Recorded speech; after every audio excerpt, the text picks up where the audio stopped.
My name is Renata, and this is the story of how my life became a living hell because of a man I never invited into it.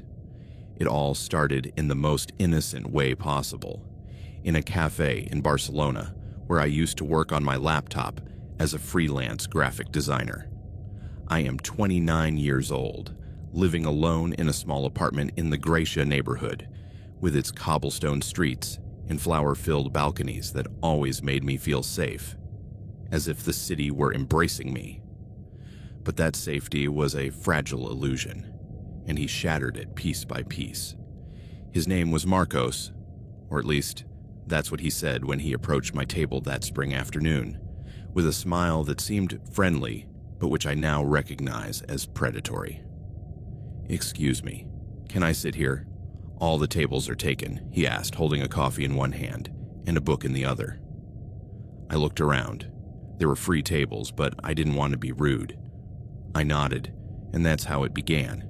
He chatted about the book, a psychological thriller I'd also read, and made me laugh with anecdotes about his job as an accountant at a nearby firm. He seemed normal, even attractive, with short brown hair, brown eyes that crinkled at the corners when he smiled, and a stubbly beard that gave him a casual air. We exchanged numbers because he insisted we should grab a real coffee someday, and I foolishly thought it was harmless. But from that moment, the suspense began to build like a thick fog, invisible at first but suffocating over time. The messages started that same night. "It was great meeting you, Renata. What are you up to this week?" I replied politely but without enthusiasm. He didn't take the hint, or maybe he did, and it excited him. The text became daily, then hourly. "Good morning, beautiful. Did you dream of me?" I ignored some, replied to others with monosyllables, but he persisted. A week later, I found him, by chance, in the same cafe, sitting at my usual table with my favorite drink, waiting for me. "I noticed you always order a cinnamon latte, so I got ahead of you," he said with that smile that now makes my stomach churn. I sat out of politeness, but unease grew. How did he know my order? Had he been watching me before? I tried to keep the conversation short, mentioning I had a date with a friend, a lie, but he didn't flinch. That night, a message. "Hope your date wasn't better than ours." Ha-ha. The ha-ha was sinister, as if he knew I was lying.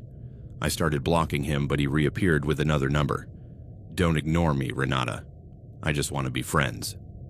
The suspense intensified. I walked the streets of Gracia looking over my shoulder, feeling invisible eyes on my neck, my heart pounding at every shadow moving in dark corners. The first real intrusion came 2 weeks later. I got home after a long day, the apartment smelling of my usual perfume, but with a strange undertone, as if someone had been there. I checked. Nothing out of place, but on my nightstand I found a handwritten note. "You look beautiful when you sleep." Terror hit me like a punch. Had he been inside while I was out? I called the police, but with no evidence of a break-in. The door wasn't forced. Maybe he'd copied my key at some point. They told me to stay vigilant and change the locks. I did so that night, an emergency locksmith charging me double, but sleep didn't return. I woke up with nightmares of invisible hands touching me, and the next day a package in my mailbox. A photo of me sleeping in my bed taken from inside the wardrobe. The sinister detail. In the photo, my nightgown was slightly lifted, exposing my thigh, as if he'd adjusted it for the shot. I vomited in the bathroom, acid burning my throat, imagining his cold fingers grazing my skin. I blocked numbers, changed emails, but he always found a way. Fake social media accounts, messages from anonymous profiles with intimate details. "I know you wear red underwear on Fridays." For me, the psychological abuse was constant, eroding my sanity like water dripping on a rock. The first physical contact was subtle, but chilling. I was on the metro, returning from a client meeting in central Barcelona, the carriage packed with the smell of sweat and perfume mixed together. I felt a hand on my lower back, pressing firmly, fingers digging into my flesh through the fabric of my dress. I turned, but the crowd was dense. I saw only indifferent faces. The hand moved, sliding to my buttocks, squeezing with painful force, as if claiming territory.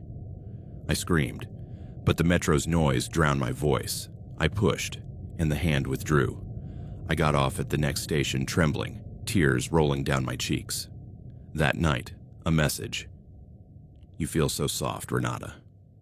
I want more." The terror became tangible. It wasn't just surveillance, it was touch, physical invasion.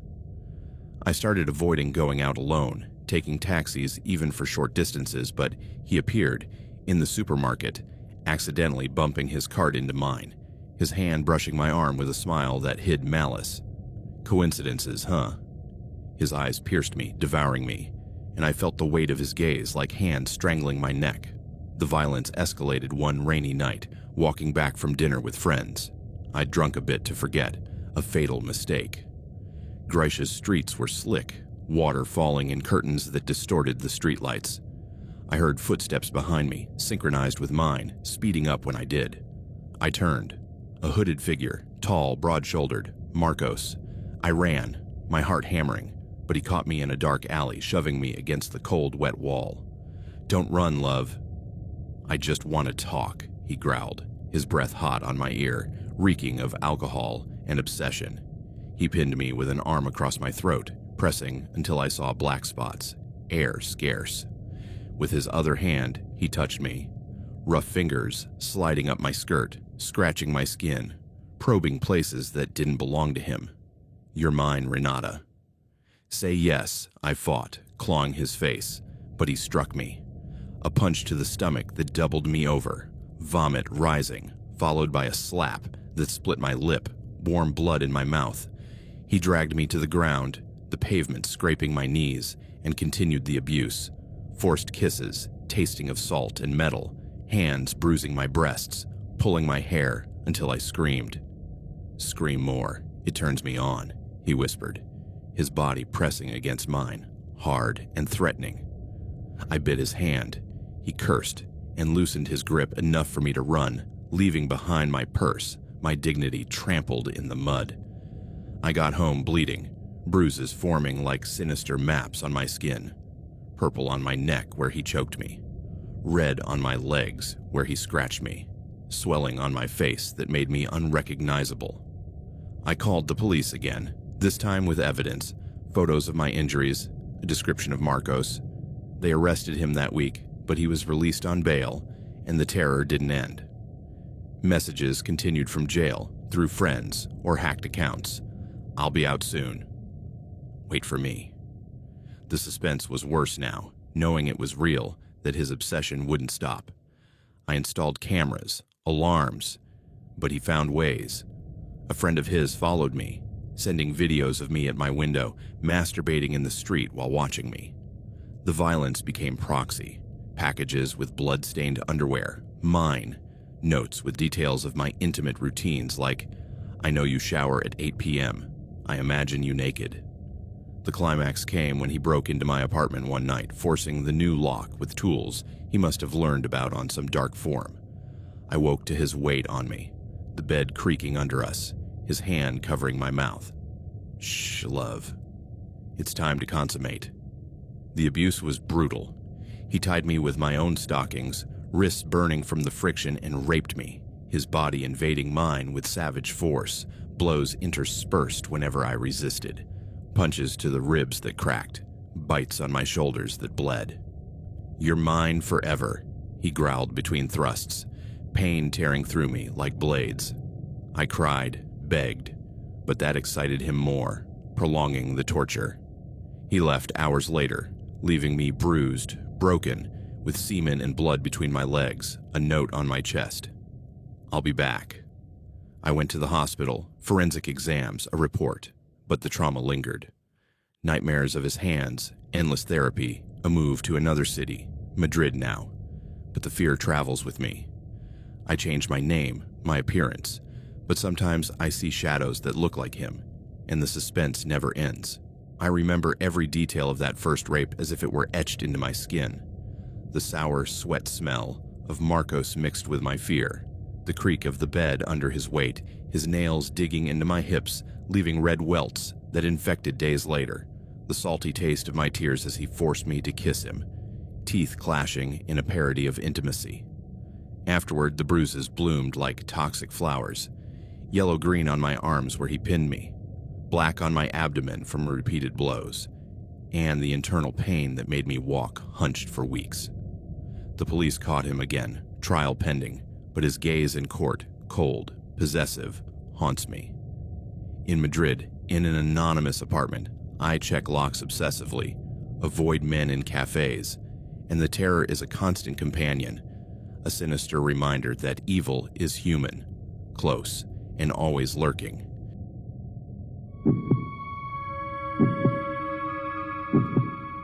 My name is Emma Rodriguez, and until 8 months ago, I believed technology kept me safe. I had complex passwords, strict privacy settings, and the naive confidence that my digital devices were my personal sanctuary. Now I know that technology can become the most sinister tool in the hands of someone obsessed with controlling your life. It all began with a notification that seemed completely innocent.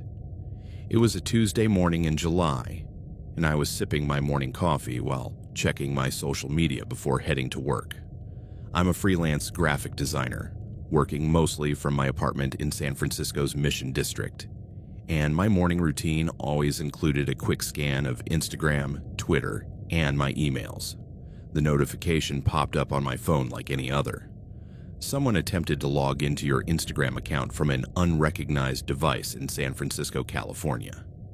My first thought was that it was a system glitch, or perhaps a random hacker attempt. San Francisco is a tech-heavy city, and hacking attempts on local accounts are common. I changed my password, enabled two-factor authentication, and didn't think much more of it. But that same afternoon, I received a similar notification from my Gmail account, and that night, another from my Facebook account. Each login attempt came from San Francisco, California, but I could never get more specific location information. I changed all my passwords, scanned my devices for malware, and even called a friend who works in cybersecurity to check my accounts. It looks like someone is systematically trying to access your accounts, Jake told me as he reviewed the access logs on my laptop. But they haven't gotten into any of them. Your passwords are strong, and you have two-factor authentication enabled. It's probably just random hackers. I felt relieved but not entirely at ease. There was something about the persistence of the attempts that unsettled me. They didn't feel random. They were too regular, too targeted. Should I report it to the police? I asked Jake. For failed login attempts? Nah, they wouldn't care unless something was actually stolen or specific threats were made. That night, I decided to do something I'd never done before. I Googled my name to see what personal information was publicly available. What I found shocked and unnerved me. My information was scattered across dozens of public data websites, people finder sites, and marketing databases. My current and past addresses, phone numbers, associated family members, employers, even an estimate of my annual income. It was all there, available to anyone with an internet connection and 5 minutes to spare. But the most disturbing part was that some of these sites had information I didn't recall ever providing anywhere. Details about my shopping habits, places I'd visited, even a list of my likely interests that was eerily accurate. I stayed up late that night, trying to remove my information from as many sites as I could find. But for every site I managed to get myself removed from, I found 2 more with even more details about my life. For the first time, I realized how truly exposed I was in the digital world. The login attempts continued over the next 2 weeks, but now there was a more specific pattern. They always happened between 10 p.m. and 2 a.m., always from San Francisco, California, and always targeted the same accounts in the same order: Instagram, Gmail, Facebook, Twitter. It was as if someone had a dedicated schedule specifically for trying to hack into my digital life. I started documenting every attempt, taking screenshots of the security notifications and saving them in a special folder. I didn't know if it would be useful later, but my gut told me this wouldn't end with simple, failed login attempts. That's when I noticed the first signs that someone had gained access to more personal information. I began receiving hyper-specific targeted ads. Ads for a very specific type of coffee I only bought at a small local shop. Promotions for a clothing brand I'd browsed online but never purchased. Ads for services from a dentist 3 blocks from my apartment. A dentist I'd never searched for online. At first, I chalked it up to increasingly sophisticated social media algorithms, but the ads became more specific, more personal, more impossible to explain through normal data collection methods.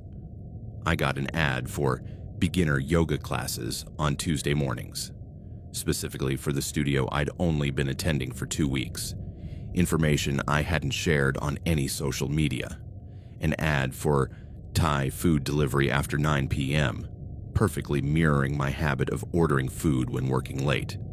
The most unsettling was an ad that appeared in my Facebook feed for personal safety for young women living alone. The ad included a photo of a woman who looked eerily like me, standing in front of a building that bore a suspicious resemblance to my apartment complex. That night, I called Jake again. "Emma, this sounds paranoid," he said after I explained the hyper-specific ads. "Targeting algorithms are incredibly sophisticated now. They can infer things about you based on your location, your browsing history, even the metadata in your photos. But how would they know about my yoga classes? Or the dentist near my house I've never looked up? Your phone tracks your location constantly. If you spend regular time in certain places, algorithms can infer what kind of businesses they are." His explanations were logical, but something in my gut kept telling me this was more than sophisticated algorithms. That week, I decided to run an experiment.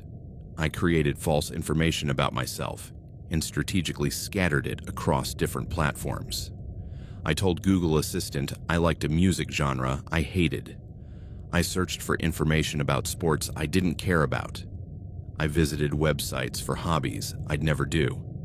If the targeted ads I was receiving were truly just algorithms, I should start seeing ads about these new false preferences. But I didn't. The ads continued to be eerily accurate about my real interests and habits, completely ignoring the false information I'd deliberately planted. Someone had access to information about me that went beyond what any public algorithm should be able to gather. 3 weeks after the first hacking attempts, they finally got in. It wasn't through my passwords, which I'd changed multiple times and were practically impossible to guess. It was subtler, more insidious. I started noticing small anomalies in my accounts that weren't technically hacks, but indicated someone had access to my personal information. My Spotify account began playing music I'd never listened to, specific songs that, when I looked them up, I found all shared themes about obsession, stalking, and unrequited love. The songs appeared in my recent playlists as if I'd been listening to them repeatedly, but I knew I'd never touch them. My saved Google searches included terms I didn't recall searching for. How to tell if someone is interested in you. Signs a woman wants to be protected. Difference between love and obsession. The searches had specific dates and times when I'd been asleep or out of the house, but the most disturbing were notifications I started receiving about activity on accounts I'd forgotten I had. Dating websites I'd briefly used years ago, discussion forums I'd joined for specific work projects, even my Goodreads account where I cataloged the books I read. Someone had systematically accessed all my online accounts, including those I'd abandoned years ago and whose passwords were likely weak by current standards. The pattern became clear when I reviewed all the anomalous activities together. Someone was building a detailed profile of my personality, my likes, my habits, and my romantic history. That night, while working late on a design project, I received a notification that made me scream. My webcam had turned on. The tiny green light next to my laptop's camera flicked on for 2 seconds, long enough for someone to take a photo or a short video, and then turned off. No applications were open that should have had camera access. I hadn't been on video calls. I hadn't taken photos or recorded videos. Someone had remotely accessed my webcam. I immediately covered the camera with tape and disconnected my laptop from the internet. With trembling hands, I called Jake. "That's definitely an intrusion," he said, his voice now serious, instead of the dismissive tone he'd used in previous calls. "Someone has malware on your system or has compromised your Wi-Fi network. You need to wipe all your devices immediately and probably replace your router. Should you come help me? Right now. Don't touch anything else until I get there." While waiting for Jake, sitting in my living room with all my devices disconnected, I tried to process what had been happening. The hacking attempts, the hyper-specific ads, the activities on my accounts, and now the webcam access. It all formed a pattern of escalation that terrified me. Someone was digitally stalking me, and now they'd crossed the line into direct invasion of my privacy. As Jake worked on my devices that night, he found evidence of monitoring software that had been remotely installed on my laptop. The software was sophisticated, designed to operate without detection by standard antivirus programs. "This isn't amateur hacker work," Jake told me as he removed the malicious files. "This is commercial-grade software, the kind of stuff private investigators or law enforcement agencies use for surveillance. How could someone install it remotely? Several ways. A phishing email you clicked, a compromised website you visited, even an infected USB if someone had physical access to your laptop." The idea that someone might have had physical access to my devices made me nauseous. I thought of all the times I'd left my laptop unattended in cafes, co-working spaces, or even my home office when I stepped downstairs to grab delivery packages. "Is there any way to trace who installed it?" Jake shook his head. "The software is designed to cover its tracks. But now that we've removed it and changed all your passwords again, you should be safe." That night, after Jake left, I couldn't sleep. I knew we'd removed the monitoring software, but the feeling of having been watched for weeks without my knowledge was terrifying. How much had they seen? Had they been recording my private conversations? Had they been taking photos of me while I worked, while I changed clothes, while I slept? For the first time in my adult life, I hung blackout curtains on every window in my apartment. 4 days after wiping my devices, I received the first direct message. It came through an Instagram DM from an account I didn't recognize. The username was at silentwatcher_47, with a completely black profile picture and no visible posts. "Hi, Emma. I know you've been worried about your digital security lately. I wanted you to know you have nothing to fear from me." My blood ran cold. I took a screenshot immediately and blocked the account, but the message had already been marked as read. I knew that would tell the person I'd seen their message. 5 minutes later, I got another message, this time from a different account. At TrueProtector91. "You shouldn't have blocked me, Emma. I was just trying to introduce myself properly. I've been looking out for you for months, making sure you're safe." I blocked that account too, but I knew it was futile. If they could create one account, they could create hundreds. I changed my DM settings so only people I followed could contact me, but I knew that would only delay the inevitable. That night, the message came through email from an address that had been created specifically to contact me. At emailprotected.com. "Dear Emma, I know you're probably scared, but I want you to know I'd never hurt you. Everything I've been doing is to protect you and to get to know you better. You're an incredible person, and you deserve someone who appreciates all the little details that make you special. I know you take your coffee with 2 sugars and a splash of cream every morning. I know you prefer working to instrumental music because it helps you focus.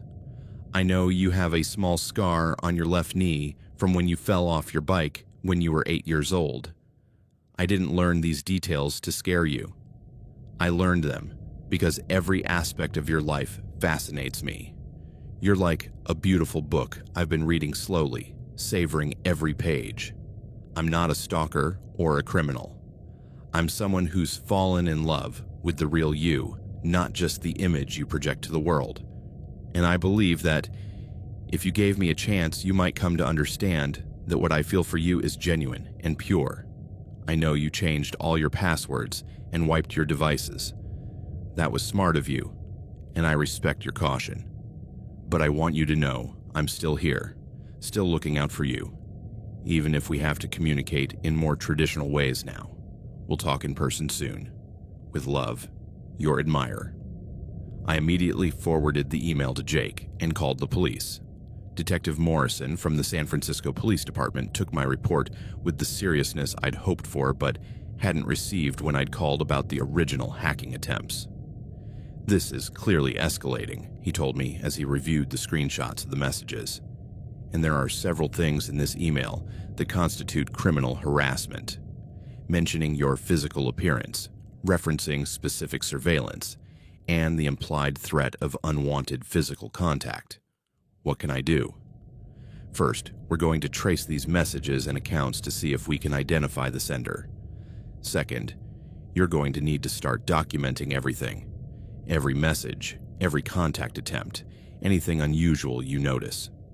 Morrison explained the process for obtaining a restraining order, but noted that it would be difficult without first identifying the stalker.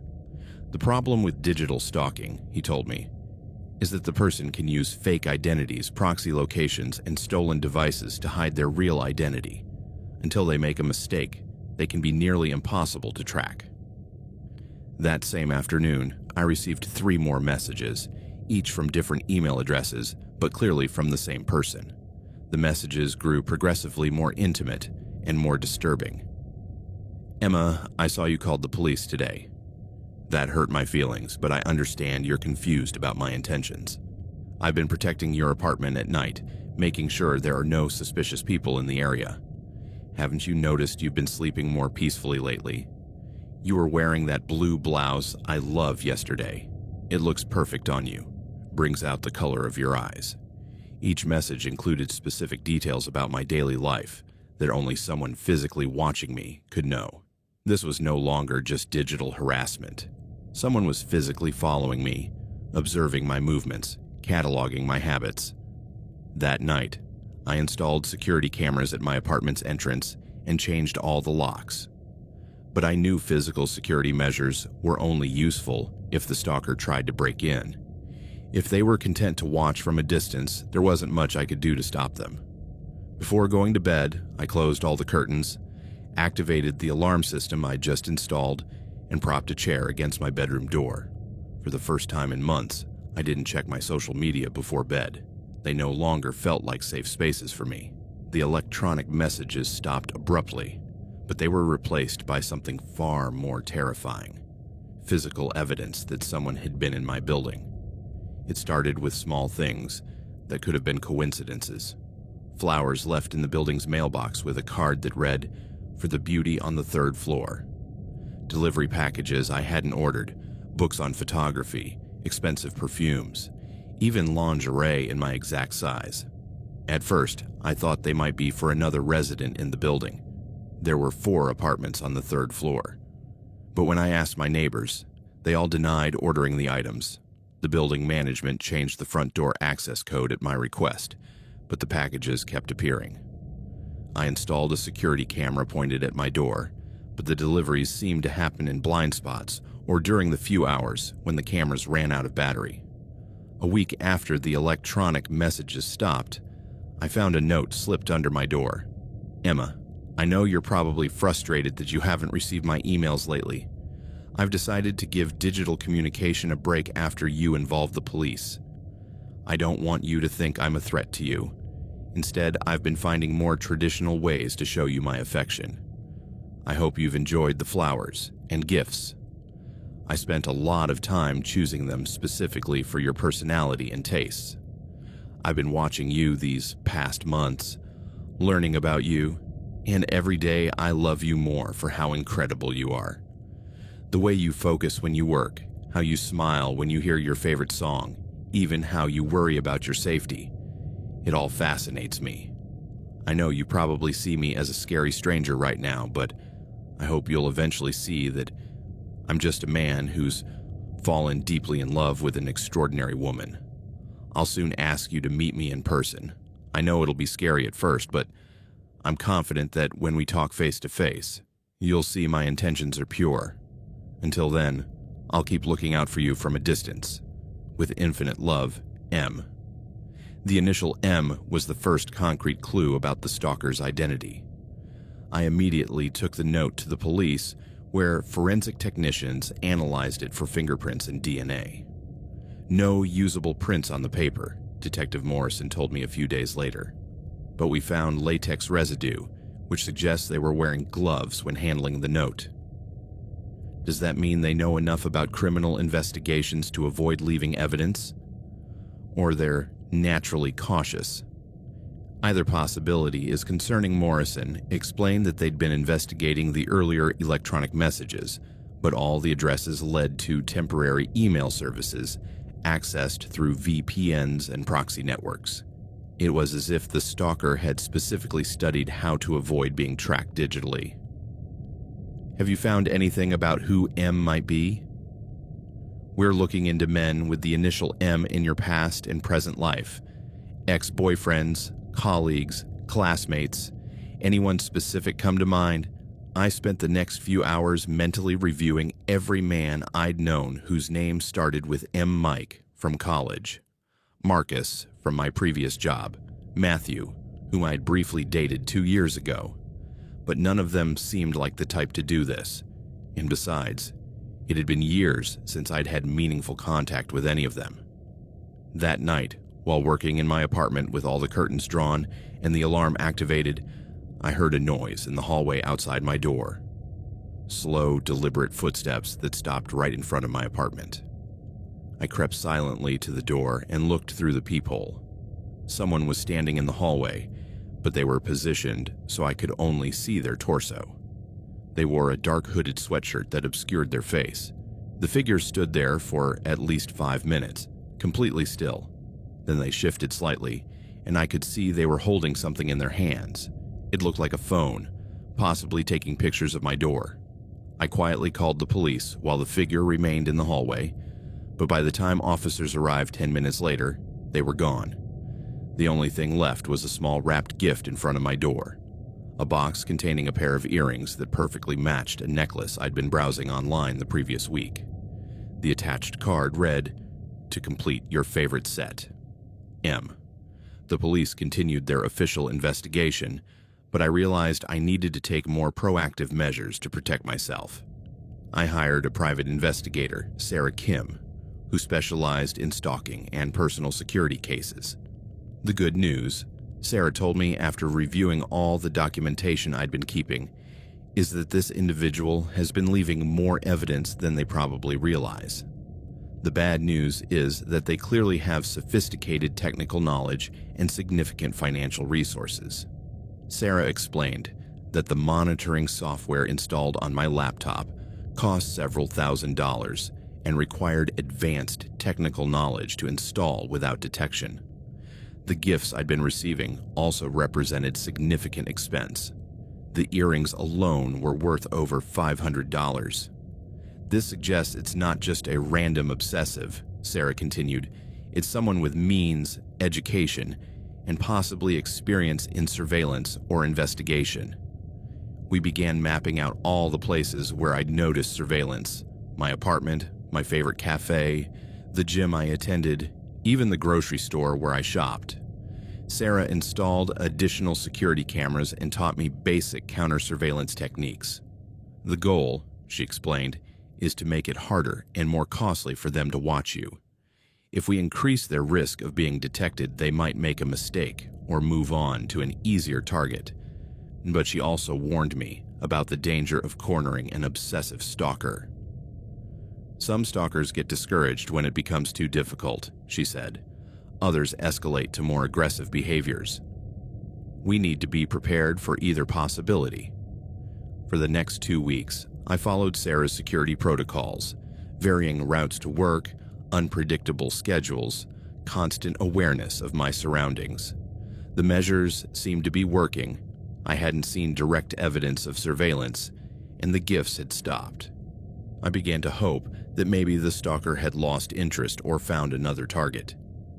That hope was shattered one morning when I woke up to find that Sarah's security cameras had been systematically disabled overnight. Not destroyed, but carefully disconnected in a way that made it look like a technical malfunction rather than deliberate sabotage. And at my door, there was an envelope with my name written in careful calligraphy. Inside were photos. Dozens of photos of me taken over the past 2 weeks, during my attempts to implement counter-surveillance measures. Photos of me switching routes, looking over my shoulder, talking on the phone with Sarah, all taken from angles that suggested the photographer had been very close to me without my noticing. The last photo in the series showed me sleeping in my bed the previous night. The photo had been taken from inside my apartment. With trembling hands, I checked every lock, every window, every possible point of entry. I found no evidence of forced entry. The locks hadn't been tampered with. The windows were still latched from the inside. My alarm system hadn't been triggered, but someone had been in my bedroom while I slept, close enough to photograph me without waking me. On the back of the last photo, there was a message written in the same careful calligraphy. Emma, I hope these photos prove how easily I can look after you, even when you try to hide from me. No matter what measures you take, I'll always find you, because I love you more than any security system can protect you. I don't want to scare you, but I needed to show you that your attempts to avoid me are futile. It would be so much easier and safer for both of us if you just agreed to talk to me. I propose a meeting, a public place during the day where you feel safe. I just want the chance to explain my feelings in person and show you that I'm a normal person who's fallen in love in an extraordinary way. If you don't agree to meet me voluntarily, I'll have to take more direct measures to ensure our communication. Time is running out to do this the easy way. Amy, after finding the photos, I couldn't stay in my apartment alone.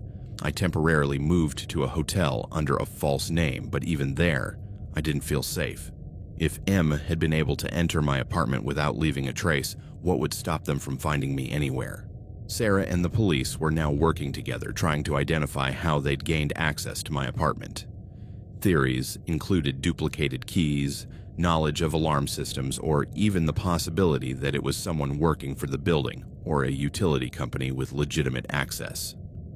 The photo of your bedroom changes everything, Detective Morrison told me during an emergency meeting.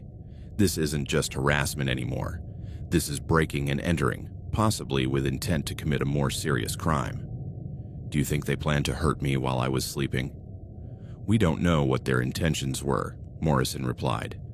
But the fact that they got close enough without waking you suggests they could have done anything. The thought made me physically ill. How many nights had M been watching me sleep? How many times had they been in my apartment without my knowledge? That afternoon, I received a text message from a new number. Emma, I know you're at the Marriott Hotel downtown, room 1247. Don't misunderstand. I'm not there with you. I respect your need for temporary space, but I wanted you to know that hiding won't resolve our situation. My blood froze. I'd booked the hotel room under a false name, paid in cash, and hadn't shared the information with anyone except Sarah and the police. How could they know exactly where I was? The message continued. I propose we meet tomorrow at 2 p.m.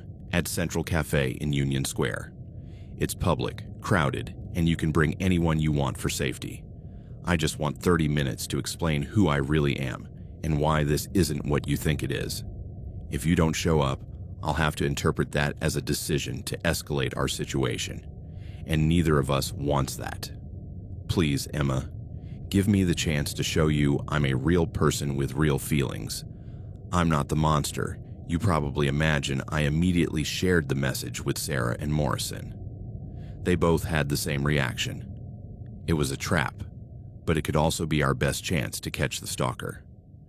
We can set up surveillance at the cafe, Morrison explained. Undercover officers, hidden cameras, arrest teams nearby. If they show up, we'll grab them. What if they don't show but are watching to see if I go? Then we at least know they're smart enough to suspect a trap, Sarah replied. That tells us something about their level of sophistication. I spent that entire night awake, weighing my options. I could not show up and hope the police found another way to catch them, but their messages suggested that if I didn't cooperate voluntarily, they'd take more direct measures. Given they'd managed to enter my apartment and find me at the hotel, I had no doubt they could follow through on their threats. Or I could show up at the meeting and risk a face-to-face confrontation with someone who'd been stalking me for months. By morning, I made the decision. I'd go to the cafe, but with as much police protection as possible. I want you to know, Morrison told me as we finalized the plans, that this is extremely dangerous. Obsessive stalkers can turn violent when they feel cornered, especially if they feel their relationship with the victim is being threatened by outside forces. Do you think they'd hurt me in a public place? We don't know what they're willing to do, Sarah replied, but you need to be prepared for the possibility that this could go badly. Central Cafe was crowded that afternoon, exactly what we'd hoped for. I arrived 15 minutes late on purpose, after the undercover officers were already in position. Morrison had given me a small hidden microphone and a panic button that would immediately alert the response officers. I sat at a table near the entrance, where I had a view of the entire cafe and multiple escape routes. My hands shook as I pretended to read a magazine, waiting for a menacing figure to appear that matched the months of terror I'd experienced. At 2:17 p.m., a man approached my table. He was completely ordinary. Medium height, average build, around 35 years old with brown hair and glasses. He wore jeans and a blue button-up shirt, and he had a nervous smile that could have belonged to any normal man approaching a first date. "Emma," he said in a soft, slightly shaky voice, "I'm Michael. Thank you for coming." He sat across from me without waiting for an invitation, keeping his hands visible on the table in a way that seemed deliberately non-threatening. "I know you're probably terrified right now," he continued, "but I want you to know I'd never hurt you. Everything I've been doing is because I care about you more than I've probably ever cared about anyone in my life." His voice and demeanor were so normal, so human, that it created a cognitive dissonance. This ordinary man had been stalking me for months, had violated my privacy in the most intimate ways possible, had controlled and manipulated my digital life. Yet he spoke as if we were having a casual conversation. "Michael," I managed to say, surprised my voice sounded relatively steady. "You've been stalking me. You've been breaking into my apartment, spying on me, threatening me." "No," he replied, shaking his head with an expression of genuine pain. "No, Emma, you don't understand. I haven't been stalking you. I've been protecting you. And I haven't threatened you. I've been courting you." His eyes, which I'd expected to be cold or sinister, were filled with what seemed like sincere emotion and hurt confusion. "I've been in love with you for 2 years," he continued. "Since the first time I saw you in that cafe near your old office. You were so beautiful, so focused on your work, so perfect. I knew instantly you were special. You've been following me for 2 years. Observing you," he corrected. "Learning about you. Making sure you were safe. Did you know that 6 months ago, a man followed you home from a bar? I confronted him and told him to stay away. And those times your ex-boyfriend David showed up drunk outside your building. I made sure he left. My mind raced, trying to process this information. There had been a few strange incidents over the past year, feelings of being followed that abruptly stopped, situations that seemed to resolve themselves. Had Michael been protecting me this whole time? Emma, I know this is confusing for you," he continued, reaching for my hand across the table before seeming to remember he shouldn't touch me and pulling back. "But I wanted to know you so well before approaching you that we could never have misunderstandings. I wanted to be able to love you perfectly from the very start." "Misunderstandings?" I asked, feeling my shock turn to anger.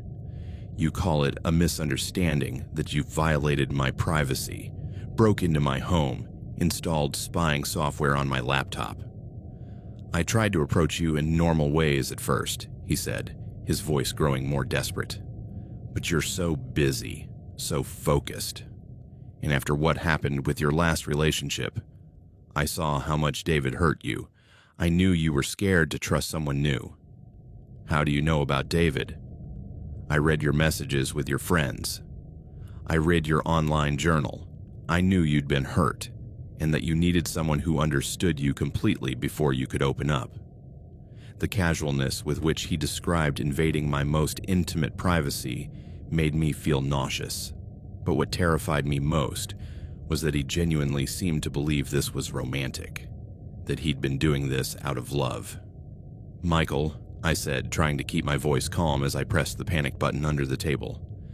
Nothing you've done is normal or healthy. It's stalking. It's criminal. His expression changed then. The hurt confusion replaced by something darker. Don't say that, he muttered. Don't use that word. I'm not a criminal. I'm someone who loves you more than anyone has ever loved you. Where are the officers? I thought desperately, hoping to see movement from the undercover agents who were supposed to be monitoring the situation. Michael followed my glance around the cafe and smiled sadly. The police officers. I knew you'd bring protection. It's smart of you, but it's also painful. After everything we've shared, you still don't trust me. He leaned forward, lowering his voice. Emma, you know you can't escape me, right? You know I'll always find you, no matter where you go or what security measures you take. So we can do this the easy way. You can accept that we're meant to be together and start building a real relationship. Or we can do it the hard way. What's the hard way? His smile turned icy. The hard way is where I decide that if you can't appreciate what we have voluntarily, I'll have to help you understand it. Where I have to take you somewhere we can be alone until you realize how much I need you. Are you threatening to kidnap me? I'm promising to save you from a life where you don't realize how special you are, where you waste your time with people who will never know you like I know you. It was then that I finally saw a movement from the undercover officers. But something was wrong. Instead of approaching to arrest Michael, they seemed to be quietly evacuating the area, moving civilians toward the exits. Michael followed my gaze and smiled. Ah, yes. I should mention I've taken certain precautions to ensure we have enough time for this conversation. That's when I saw the backpack he'd been keeping at his feet, and I noticed it had wires protruding from it. It's not real, he said quickly when he saw my panicked expression. Just convincing enough to make the police keep their distance until we're done talking. I wouldn't hurt innocent people, Emma. I'm only dangerous to people who try to keep us apart. With the bomb threat, real or fake, the cafe was evacuated except for Michael and me. Through the windows, I could see bomb squads approaching the building, and I knew snipers were likely positioning themselves in nearby buildings. The situation had escalated exactly as Morrison had feared it might. You didn't have to do this, I told him, trying to keep my voice calm. You could have just talked to me without threats. Would you have listened without the threats? He asked. Would you have come here today without the pressure? You've been running from me for months, Emma. Every time I try to get close to you, you build more barriers. He leaned back in his chair, but kept one hand near the suspicious backpack. I want to tell you the truth about who I am, he continued. My full name is Michael Crane. I'm a software engineer, mostly working as a consultant for cybersecurity firms. That's why I've been able to observe you so effectively. You used your job to stalk me. I used my skills to protect you and get to know you. Emma, there are dangerous people in this world. There are men who would have used the same information I have to actually hurt you. I just wanted to love you. Michael pulled out his phone and slid it across the table to me. On the screen were dozens of photographs, but they weren't the photos of me I'd expected to see. They were photos of other men. These are all the men who've shown unwanted interest in you over the past 2 years, he explained. Your old supervisor who was making inappropriate comments about you in meetings, the guy at the gym who'd been trying to follow you home, even the delivery guy who'd been taking photos of your front door. The photos showed these men in various compromising situations. Some appeared to have been beaten. Others looked terrified, as if they'd been confronted or threatened. "What did you do to them?" "I stopped them," Michael said simply. "I explained that you were under my protection and that any inappropriate behavior toward you would have consequences." "You threatened them?" "I educated them." "And it worked, didn't it? None of them bothered you after our conversations." The realization hit me like a sledgehammer. For the past 2 years, every time I'd had issues with men behaving inappropriately, situations that abruptly ended without explanation, Michael had been violently intervening without my knowledge. "You've been controlling my life for years." "I've been curating it," he corrected. "Emma, before I started protecting you, you were constantly stressed by men who didn't respect your boundaries. When was the last time you had to deal with harassment at work? When was the last time a stranger made you feel unsafe walking home at night?" He was right, I realized with horror. My life had been remarkably free of the everyday harassment most women experience regularly. I'd attributed it to good luck, or maybe growing more confident as I aged. "But you never gave me a choice," I said. "You never asked if I wanted your protection."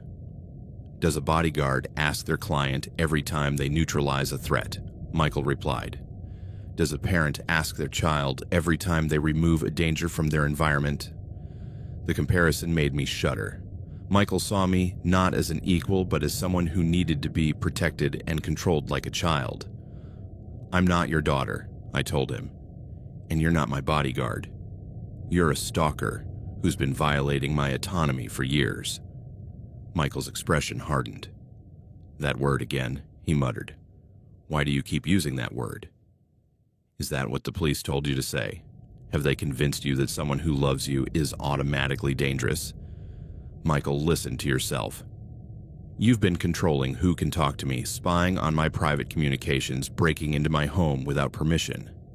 How is that not stalking? And how is it different from what any protective husband does?" he countered. "Husbands know their wives' passwords. Husbands protect their wives from dangerous men. Husbands look after their wives while they sleep, but I'm not your wife." "Not yet," Michael said, and something in his tone made me realize that in his warped mind, we were already in a relationship. We'd been a couple for 2 years, from his perspective. All that was missing was my acknowledgement of our connection. "Emma," he continued, his voice growing more urgent, "I know this is a lot to process at once. I know you're probably overwhelmed, but I need you to try to see this from my perspective. I've dedicated 2 years of my life to knowing you, loving you, protecting you. I've turned down dates with other women because I already have the perfect person. I've adapted my entire life around ensuring your happiness and safety. Don't you think that deserves at least the chance at a real relationship?" Outside the cafe, I could see the emergency response forces had multiplied. There were bomb squads, negotiators, snipers, and ambulances. The entire area had been cordoned off, and I knew it was probably being broadcast live on local news. Michael followed my gaze to the window. "Looks like we've drawn quite a crowd," he observed. "But don't worry. I have a plan for how we'll get out of here. We'll get out. Emma, after today, you obviously can't stay in San Francisco. The police, the media, your whole life here has been compromised. But I've been preparing a place for us. A place where we can start fresh, where I can show you what a real relationship with me could be. You're asking me to run away with you? I'm asking you to trust me," Michael said. "Just once. Just give this a real chance. If after 6 months you truly can't be happy with me, I'll let you go. 6 months? It's enough time for you to see who I really am when I don't have to hide. Enough time for you to realize everything I've been doing comes from love." Michael leaned forward, and for the first time he reached for my hand across the table. His touch was surprisingly gentle, warm, entirely human. "Emma, I know this is scary, but you also know I'm smart, I'm resourceful, and I always find you. If you force me to do this the hard way, it's going to be so much more traumatic for both of us. What's the hard way? The hard way is where I use the confusion I've created here today to take you against your will, where I have to sedate you to transport you, where you spend the first few months in restraints until you realize I'm not trying to hurt you. His eyes, which had been soft and pleading, grew harder. But the easy way is where you walk out with me, where we tell the police you've decided to leave voluntarily, where we start our life together as a real couple who've chosen to be together.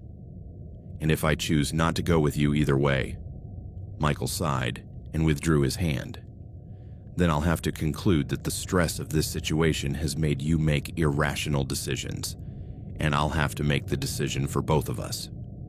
He glanced at the backpack at his feet, and unfortunately, that would probably mean some of the people outside might get hurt in the process. I finally understood completely. This wasn't really a choice between going voluntarily or being forced. It was a choice between cooperating with his plan or being responsible for the deaths of innocent officers and civilians. Michael had engineered the situation so that the only way I could walk out without causing harm to others was by agreeing to be kidnapped by him. What guarantee do I have that you'll actually let me go after 6 months? My word, he said simply. Emma, in 2 years, have I ever lied to you? Have I ever promised you something I didn't deliver? When I said I'd protect you, I did. When I said I'd find you, I did. When I promise I'll let you go if you can't be happy, I will. It was deeply warped logic, but there was a horrible consistency to it. Michael had proven he could do what he promised, even if everything he promised was a violation of my rights and autonomy. I need to think, I told him. You have 5 minutes, Michael replied, checking his watch. After that, the negotiators are going to try to establish communication, and the situation will get more complicated. I leaned back in my chair, trying to process every option.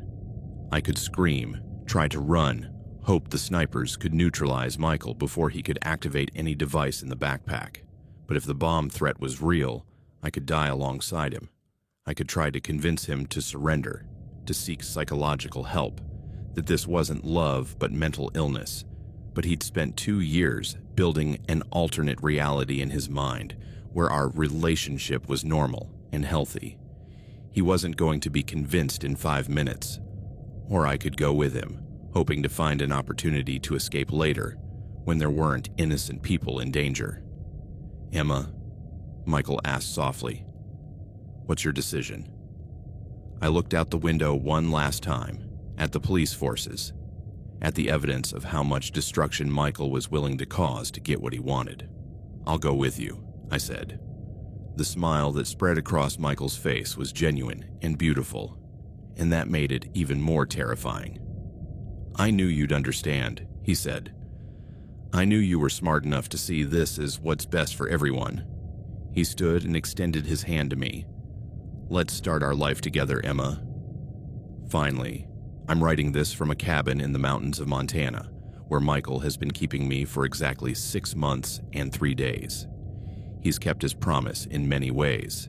He's never physically harmed me, never forced himself on me sexually, never been cruel or abusive in traditional ways, but he also hasn't let me go. You just need a little more time, he tells me when I ask about the end of our 6-month agreement. I can see you're starting to understand what we have, but you're not quite ready to fully appreciate it.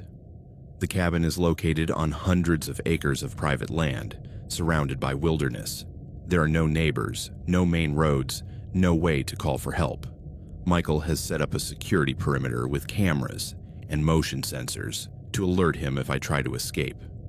During the day, it can almost feel normal. We cook together, watch movies, have conversations about books and art and technology.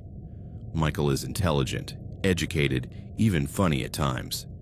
If I'd met him in normal circumstances, I might have enjoyed his company. But I can never forget that I'm here against my will, that every moment of apparent normalcy is built on the foundation of my captivity. Michael keeps computers and communication equipment, but only he has access. He allows me to use the internet for limited periods under his supervision, mostly to maintain my design career by working on remote projects he's arranged. To my friends and family, he says I'm traveling in Europe, exploring my creativity. The fake identities he's created for us are meticulous. According to the documents he's shown, we're a married couple who bought this property to unplug from the digital world.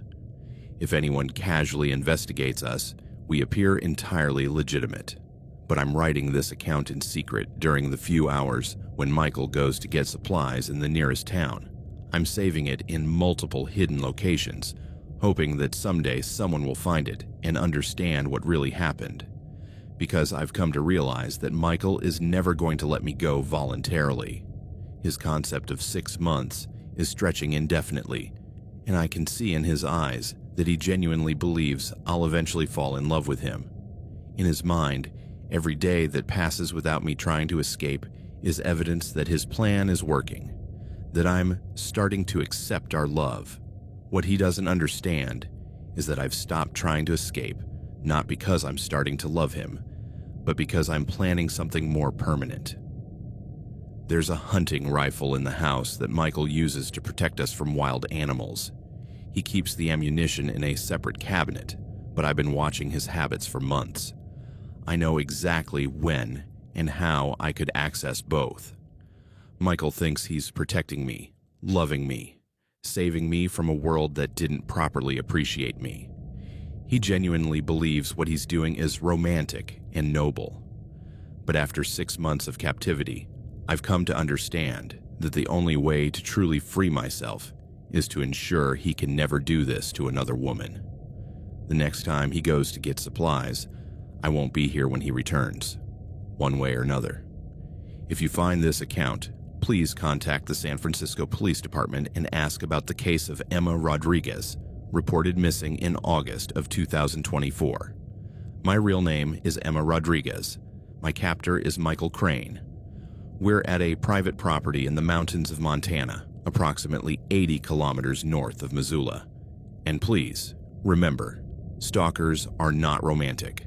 Obsession is not love. And no one, no matter how intelligent or convincing, has the right to control another person's life for their own good. The most dangerous monsters are the ones who genuinely believe they're the heroes of their own stories.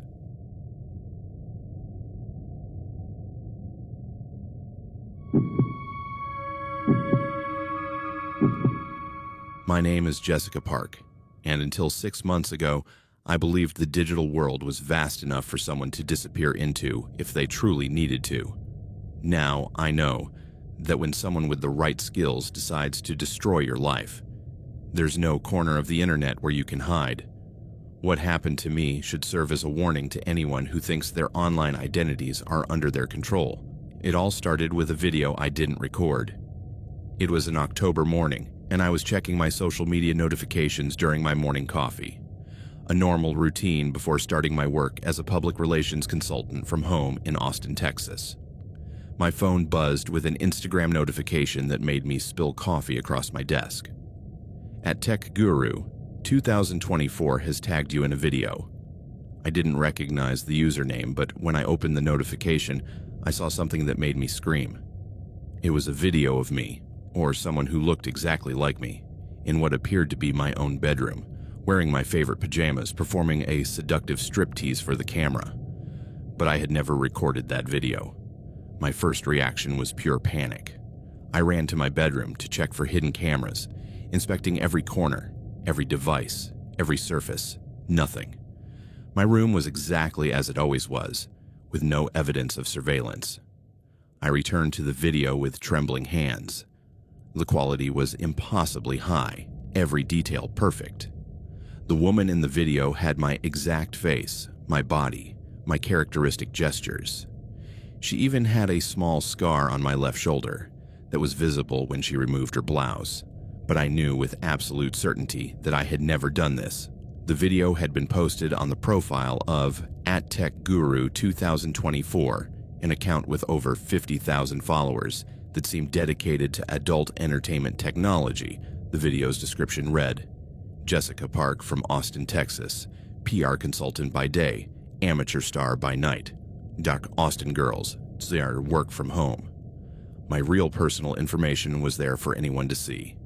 In the comments, there were already dozens of lewd messages, requests for more content, and even offers of money for custom videos. Some comments included my full name, my company, even my approximate address pulled from my professional LinkedIn profile. I immediately reported the video and contacted Instagram to have it removed.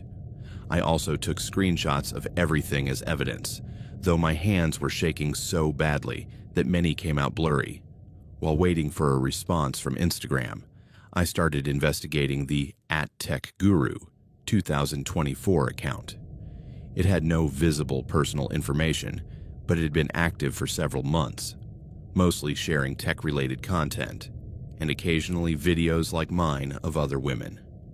When I looked more closely at those other videos, I realized something terrifying. Many of the women appeared to be real people. I could find their professional profiles on LinkedIn, their social media accounts, evidence that they existed in the real world. Did that mean they had all been victims of the same kind of digital manipulation as me? I spent the rest of the day trying to figure out how someone had created such a convincing video of me without my involvement. My research led me to the world of deepfakes. Videos generated by artificial intelligence that can superimpose one person's face onto another's body with near-perfect realism. To create a convincing deepfake, the creator would need multiple images of my face from different angles. I reviewed my social media and realized I had hundreds of photos publicly available. LinkedIn, Instagram, Facebook, even professional headshots on my company's website. Enough material for an algorithm to learn every aspect of my appearance. That night, I finally got a response from Instagram. The video had been removed for violating their terms of service. I felt temporary relief, but that relief vanished when I checked Google. Someone had uploaded the video to multiple platforms.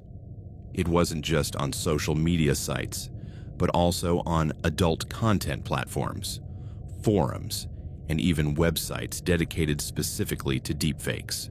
In every upload, my real personal information was included, along with links to my professional profiles. My professional reputation was being systematically destroyed. Over the next few days, the video spread faster than I could report it.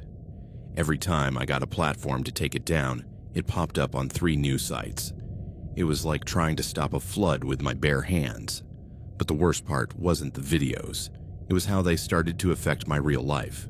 I received an email from my biggest client, a medical technology company that accounted for 40% of my annual income. Jessica, we've seen online content associating your name with adult material.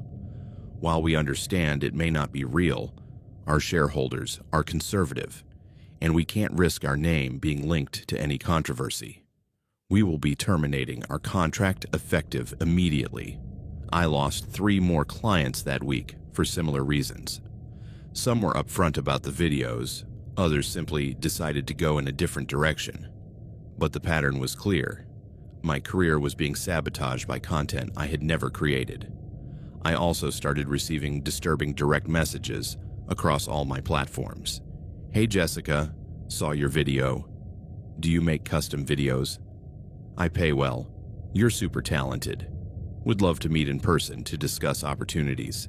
Didn't know PR consultants were so versatile." Each message made me feel violated in a new way. These strangers believed they had seen my body, that they knew my most intimate secrets, that they had some kind of access to me I had never granted. I changed all my privacy settings to the highest level, but the damage was already done. The videos included enough personal information for anyone to find me across multiple platforms. That's when I received the first direct message from the creator. It came through an encrypted email from an address that had clearly been created specifically to contact me. Jessica, SecretFan 2024 @protonmail.com. Dear Jessica, I hope you've enjoyed your introduction to the world of digital entertainment. The video I created of you has been wildly popular. You've gotten thousands of views in the first 48 hours. I wanted to introduce myself properly. You can call me Ghost. I'm an artist working in the emerging medium of digital reality synthesis. Your face was selected because it has the perfect features for my work. Symmetrical, expressive, memorable. I'm not your enemy, Jessica. In fact, we could be partners. There's a huge market for high-quality custom content, and you could benefit financially if you choose to cooperate. If you prefer not to cooperate, I'll continue creating content with your image anyway. I have enough reference photos to create virtually any scenario I want, but it would be far more beneficial for both of us if we work together. Reply to this email if you're interested in discussing terms. Ghost PS. I've noticed you've been reporting my uploads. This is counterproductive and will only delay the inevitable. For every video you get taken down, I'll create 2 more. The email made me feel physically sick. This ghost had not only created fake pornographic content of me, but was now blackmailing me into participating in their scheme or facing further humiliation. I didn't respond to the email, but took a screenshot and added it to the evidence folder I'd been compiling. Then I contacted both the local police and the FBI to report what was happening. The response was disappointing, but not surprising. Without explicit threats of physical violence, Detective Rodriguez from APD explained, "This is classified as cyber harassment, which is difficult to prosecute legally. And since the perpetrator seems to be using sophisticated anonymization tools, tracking them down will be extremely challenging. What can I do to protect myself?" Document everything, minimize your online presence, and consider hiring a reputation management firm to help clean up the search results. It was practical advice, but it felt wholly inadequate against someone who could create convincing fake content of me at will. That night, I discovered Ghost had escalated their campaign. Not only had they created a new video, this time simulating an intimate video call where I was supposedly speaking to a client, but they had started creating fake profiles using my identity. I found accounts on dating sites, freelance job platforms, and even escort websites, all using my real photos but describing services I would never offer. Each profile included my real contact information, meaning I was getting messages and calls from strangers who believed I was available for intimate encounters. My digital life was being completely rewritten by someone I had never met. By the second week of Ghost's campaign, my online accounts had been fully compromised. Not only was he creating fake content of me, but he had found ways to infiltrate my real profiles. It started subtly. My privacy settings would change without me modifying them. Photos I had marked as private would suddenly appear public. My friend lists included people I didn't recognize, profiles that seemed real, but I had never added. Then it escalated to more direct manipulations. I started finding posts on my accounts that I hadn't made. Excited to explore new professional opportunities. Open to all kinds of projects. Here's your freelance, is yours open to offers. Working from home has its perks, especially for special video calls. There's work from home, der entrepreneur. Each post was designed to reinforce the narrative Ghost had constructed about me. To anyone looking at my profiles, it would seem like I was promoting the services he had invented. I changed all my passwords multiple times, enabled 2-factor authentication on every account, and even contacted platforms directly to report the hacks. But Ghost always seemed to retain access somehow. That's when I realized I had severely underestimated his technical skills. While investigating how he might be maintaining access to my accounts, I found evidence that he had cloned my phone number. He was receiving 2-factor authentication codes meant for me, allowing him to bypass even my strictest security measures. I also discovered he had created what cybersecurity experts call a shadow profile, a complete version of my digital identity that he could control independently of my real accounts. This shadow profile included email addresses that looked like mine but were controlled by him, social media profiles using subtle variations of my name, phone numbers that redirected to his devices, even fake websites that appeared in searches for my name. To anyone searching for me online, there would be multiple versions of Jessica Park available, and many of them were under Ghost control. The effect on my professional life was devastating. Not only was I losing existing clients, but I couldn't land new ones. Any potential client who searched for me online would find a confusing mix of my legitimate professional information and insinuations about sexual services. But Ghost wasn't content with ruining my career. He started attacking my personal relationships. I got an angry call from my younger sister. "Jessica, why are there videos of you online? My college classmates are sharing them. It's humiliating." My mom sent me a worried email. "Honey, a neighbor showed me something they found online with your name. Are you okay? Do you need help? I even lost friendships. Some people believed me when I explained the content was fake, but others assumed I was lying to cover up a secret double life." "Jessica," my best friend said during a tense conversation, "if you needed money, you could have asked me for help. You didn't have to do this." "I didn't," I insisted. "It's all fake. Someone's using deepfake technology to destroy my life." "But it looks so real," she replied. "And if it's fake, why can't you just make it stop?" That was the question that haunted me. Why couldn't I stop it? That night, I got my answer in the form of another email from Ghost. "Dear Jessica, I've noticed you've been struggling with the changes to your digital life. This is normal. The transition to a new online identity can be challenging at first, but I've also noticed you've been uncooperative. You keep reporting my content, contacting authorities, and even hired a reputation management firm. By the way, I canceled your contract with them by posing as you. Their services aren't necessary. This disappoints me, Jessica.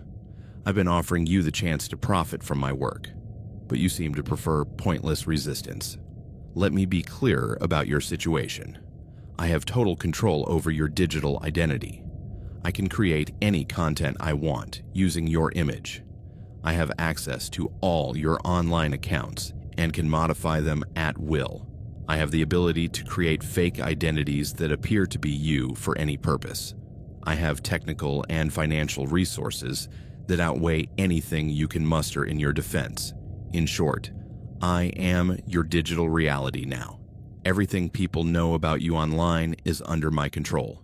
You can keep fighting this, but it will only get more costly for you. Or you can accept the new reality and find ways to benefit from it. I'm giving you 1 more week to consider cooperation. After that, I'll begin Phase 2 of your digital transformation. You don't want to see Phase 2. Ghost. I didn't respond to Ghost's ultimatum, but a week later, I understood exactly what he meant by Phase 2. It started when I got a call from my bank. "Ms. Park, we're calling to verify some recent transactions on your account," the customer service representative told me. "We have records showing you authorized international transfers totaling $15,000 over the past 2 days." "That's impossible," I replied. "I haven't authorized any transfers." "According to our records, the authorizations came from your registered phone number and were confirmed with the correct answers to your security questions." Ghost had cloned my phone number and researched enough about my life to answer banking security questions. He had literally stolen my money while posing as me, but the financial theft was just the beginning. That same day, I got notifications that new credit accounts had been opened in my name. Credit cards, personal loans, even a mortgage for a property I'd never seen. My credit score plummeted overnight, and I found myself facing debts I had never incurred. Ghost had also escalated the humiliation campaign. The new videos he created were more extreme, more degrading, and more widely distributed. They now appeared on mainstream websites, not just adult content platforms. Anyone searching for my name would immediately find fake, pornographic content. But the most terrifying part was when he started infiltrating my offline life. I got a call from my landlord. Jessica, I've received multiple complaints from neighbors about excessive noise and suspicious activity at your apartment. There have also been men showing up asking for you, saying they had appointments with you. That's impossible, I said. I've been home, working quietly all day. Well, someone's posting your address online along with services you're supposedly offering. I'm going to have to ask you to find somewhere else to live.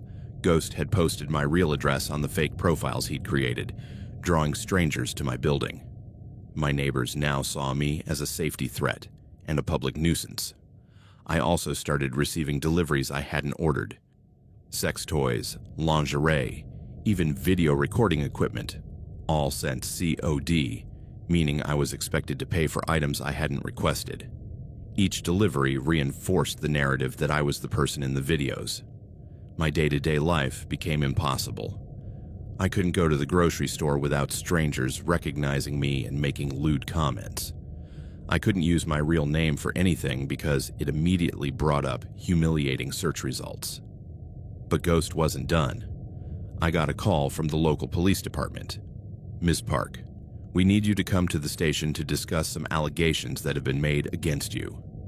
What kind of allegations? Identity fraud, prostitution, and death threats sent online to multiple individuals. Ghost had started using my fake identities to commit crimes. He had threatened people, engaged in fraud schemes, even sent illegal content, all while posing as me. At the police station, I had to spend hours explaining that I was a victim of identity theft, not a perpetrator. While the investigators eventually believed my story, they warned me that Ghost could continue using my identity for criminal activities, which would keep me under constant suspicion. Until we catch the real perpetrator, Detective Martinez told me, you'll have to live under the shadow of any crimes they commit using your identity.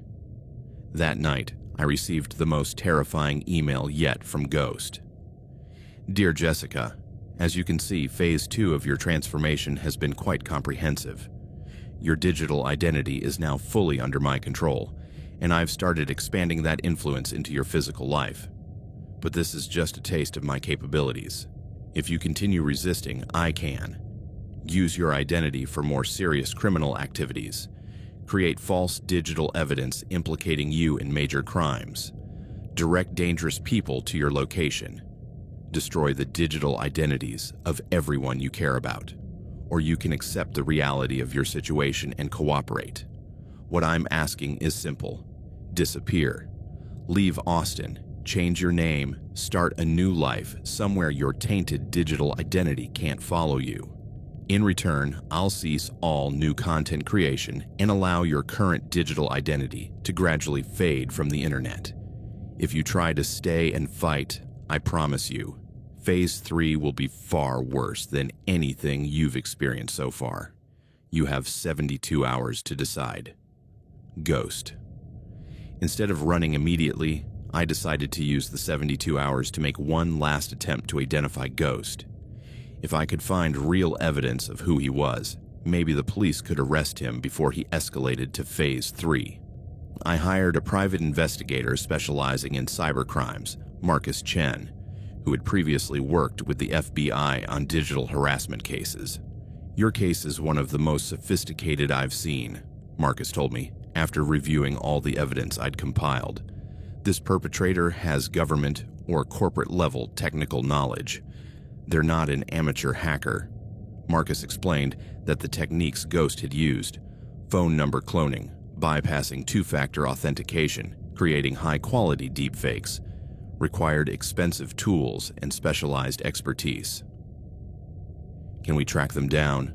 It's tough, but not impossible, Marcus replied. They've been careful, but everyone makes mistakes eventually. And the more active they are, the more chances we have to find a lead. Marcus started by analyzing the metadata of all the videos and images Ghost had created, looking for digital signatures that might reveal the specific software or hardware used. He also tracked the timing patterns of Ghost's activities, trying to determine their time zone and work schedule. There are some inconsistencies in their anonymization, Marcus told me after 2 days of analysis. Occasionally, their connections bypass their proxies for fractions of a second, revealing real IP addresses. One of those IP addresses had been traced to a tech company in Seattle specializing in artificial intelligence and media synthesis. Exactly the kind of company that would have the tools to create high-quality deepfakes. This could be a lead, Marcus said. If Ghost works for this company or if they stole their tools, we could narrow down the search significantly. But before we could investigate the Seattle connection further, Ghost realized he was being investigated. I received an email that made it clear he had been monitoring my activities constantly. Jessica, I see you've hired Marcus Chen to try to track me down. Interesting choice. He worked on the Isabella Rodriguez case in 2019. Did you know they never caught the perpetrator in that case? I also see you found the Seattle connection. Impressive detective work. Unfortunately for you, that lead was deliberately planted to send you in the wrong direction. But I'm pleased to see you're taking this seriously. It shows you finally understand the gravity of your situation. However, hiring investigators constitutes a violation of my 72-hour ultimatum. I specifically told you to accept the reality of your situation, not try to fight it. As a result, Phase 3 will begin immediately. And Jessica, Phase 3 will include Marcus Chen. I hope you don't mind your private investigator becoming part of the story. Ghost. That same night, Marcus called me in a panic. Jessica, someone has compromised my entire system, he told me. All my case files have been wiped, and fake content using my image is starting to appear online. Videos of me supposedly admitting to fabricating evidence for clients. Ghost had turned his attention to Marcus to punish me for hiring help. In less than 24 hours, Marcus's professional reputation was being destroyed the same way mine had been. This is my fault, I told him. I never should have involved you. No, Marcus replied, his voice tense but determined. This proves we were on the right track. Only someone with a lot to lose would react this aggressively to an investigation. But Marcus also gave me the advice I didn't want to hear. Jessica, you need to leave. Now, this individual has proven they can destroy the life of anyone who helps you. Staying only puts more people in danger. I knew he was right, but the idea of running felt like admitting total defeat. That same night, Ghost sent me one final email that finally convinced me. Jessica, since you violated my 72-hour ultimatum, I've expanded my target to include everyone in your life who could potentially help you. Your younger sister, Sarah Park, who's studying at UT. Your mom, Linda Park, who works as a nurse at the medical center. Your best friend, Monica Rivera, who runs a yoga studio. By tomorrow morning, they'll all have their own deepfake campaigns active. And unlike with you, they won't get warnings or opportunities to cooperate. Unless you disappear immediately. Leave Austin tonight and never come back. Change your name, start a new life, and forget this identity ever existed. Do it, and your loved ones will remain untouched. Don't, and I'll destroy everyone in your life as thoroughly as I've destroyed you. This is your last chance. Ghost. That night, I looked around my apartment, my home for 3 years, and knew I had to leave. Not for myself, but to protect the people I loved. I called my sister, my mom, and my best friend to warn them about what was happening without revealing that I was planning to disappear. Sarah, I told my sister, you need to be extra careful with your online presence for a while. Someone's creating fake content of people in our family. What kind of content? Fake pornographic videos. If you see anything using your image, it's not real. Report it immediately and don't respond to any strange messages. I had similar conversations with my mom and Monica, preparing them for what might come if Ghost decided to follow through on his threats despite my flight. Then I started planning my disappearance. I had saved about $30,000 over the past few years, most of it in accounts Ghost hadn't yet compromised. I withdrew it all in cash to avoid leaving digital traces of my new location. I also started researching how to create a new legal identity. I'd read about people who had changed their names after traumatic experiences, but the process seemed complicated and expensive. Marcus, despite facing his own digital destruction campaign, helped me create an escape plan. "You need to pick a city where you have no existing connections," he advised. "Somewhere big enough to blend in, but not so obviously appealing that Ghost would suspect you'd go there." He also explained basic digital counter-surveillance techniques, how to use cash exclusively, how to avoid facial recognition cameras, how to communicate without leaving digital traces. "Once you're settled," he told me, "you can slowly start rebuilding a digital presence under your new identity. But it'll take years before it's safe to use your real name again." The night before I left, I received one last email from Ghost that confirmed I was making the right choice. "Jessica, I see you've started liquidating your bank accounts and preparing for departure." Excellent. I knew you'd eventually be smart about this. To aid your transition, I've begun cleaning up some of the more widely distributed content I created. Not everything. That would take years. But enough that your name can eventually fade from primary search results. I've also ceased all activity on your loved ones' accounts. I held up my end of the deal before you even fulfilled yours. Consider this a show of good faith. I hope you find peace in your new life, wherever you build it. It's been educational working with you, Ghost. There was something final in the tone of that email that made me hope Ghost was truly done with me, but I knew I couldn't fully trust that hope.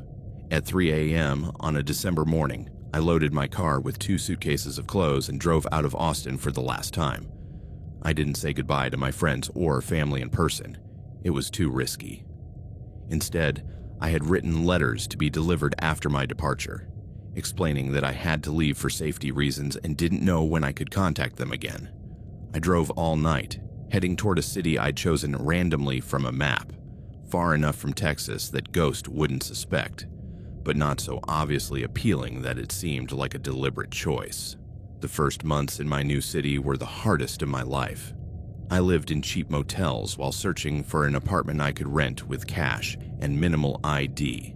Eventually, I found a landlord who accepted 6 months of rent up front without extensive credit checks.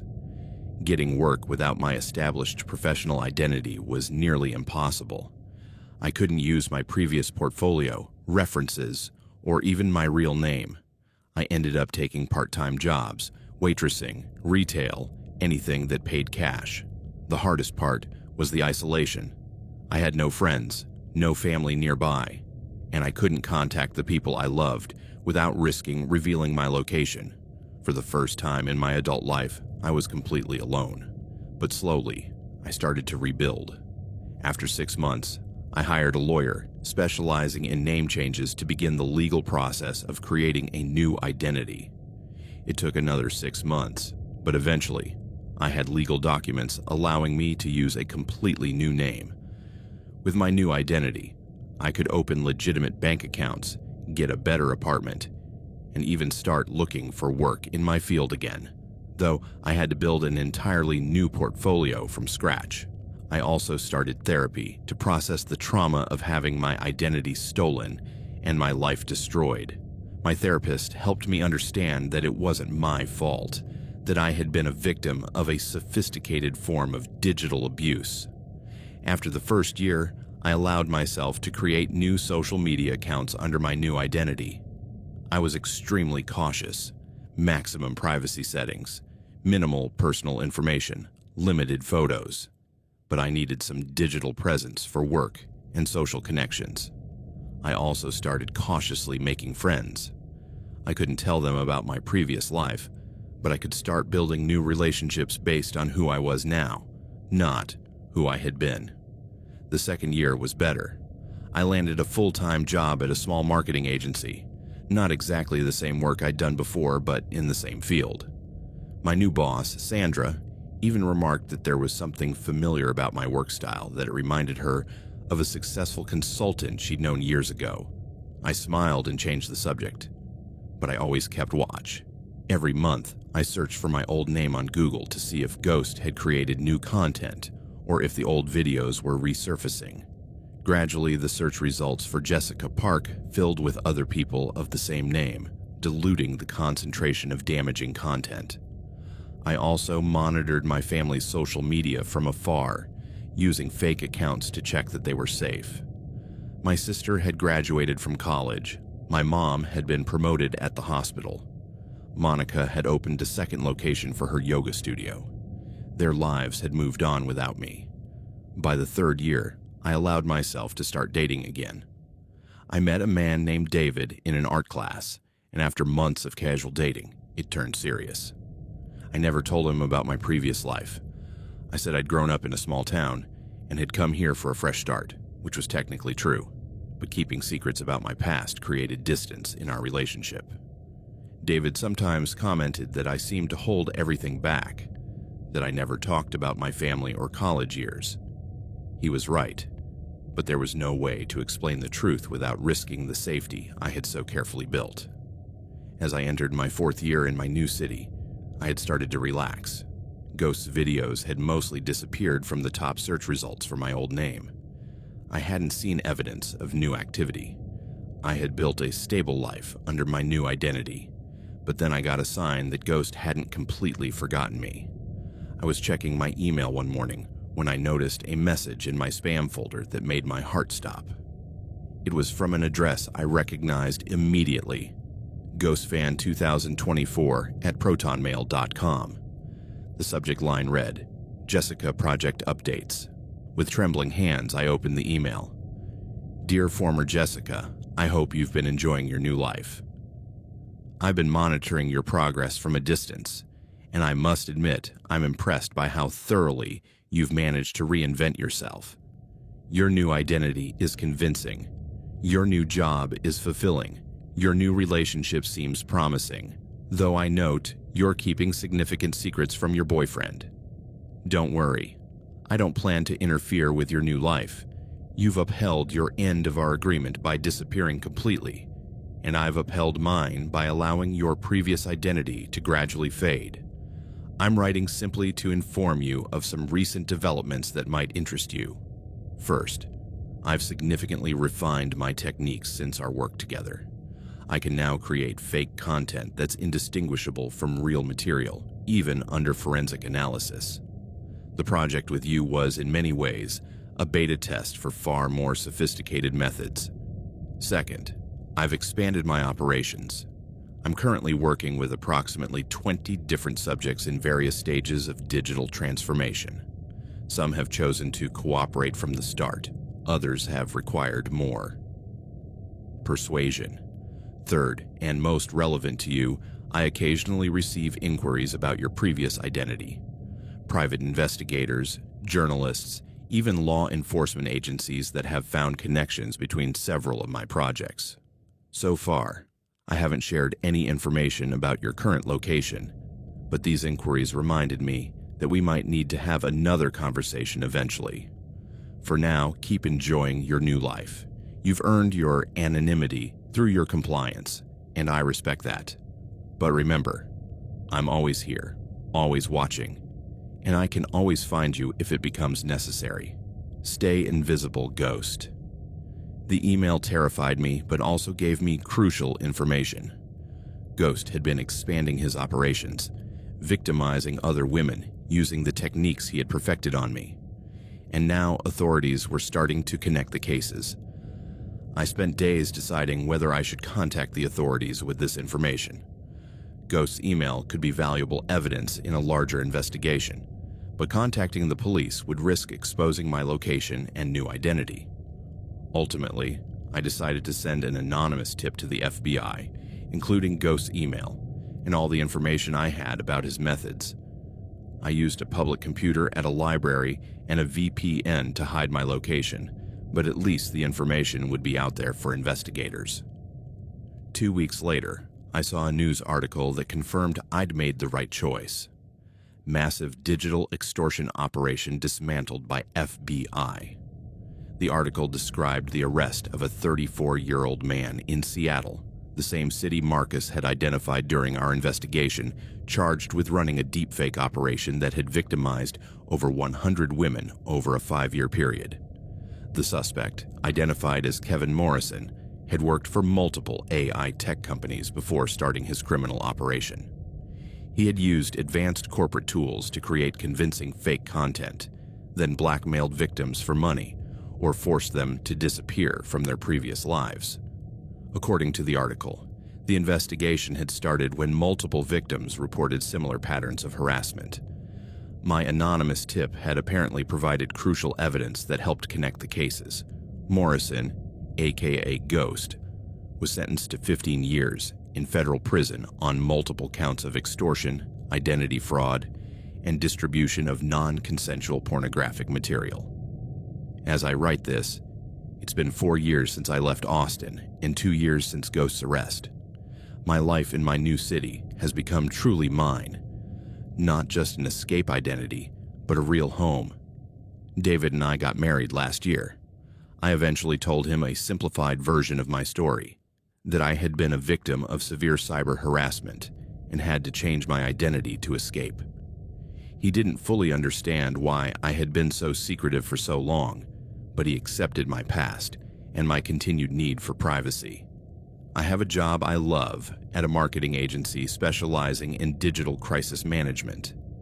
My personal experience, though I never discuss it directly, has given me unique insights into helping others facing compromised online reputations. I've also started volunteering with organizations that assist victims of digital abuse. I help other women understand their options when facing similar campaigns of digital destruction. But I've never contacted my family.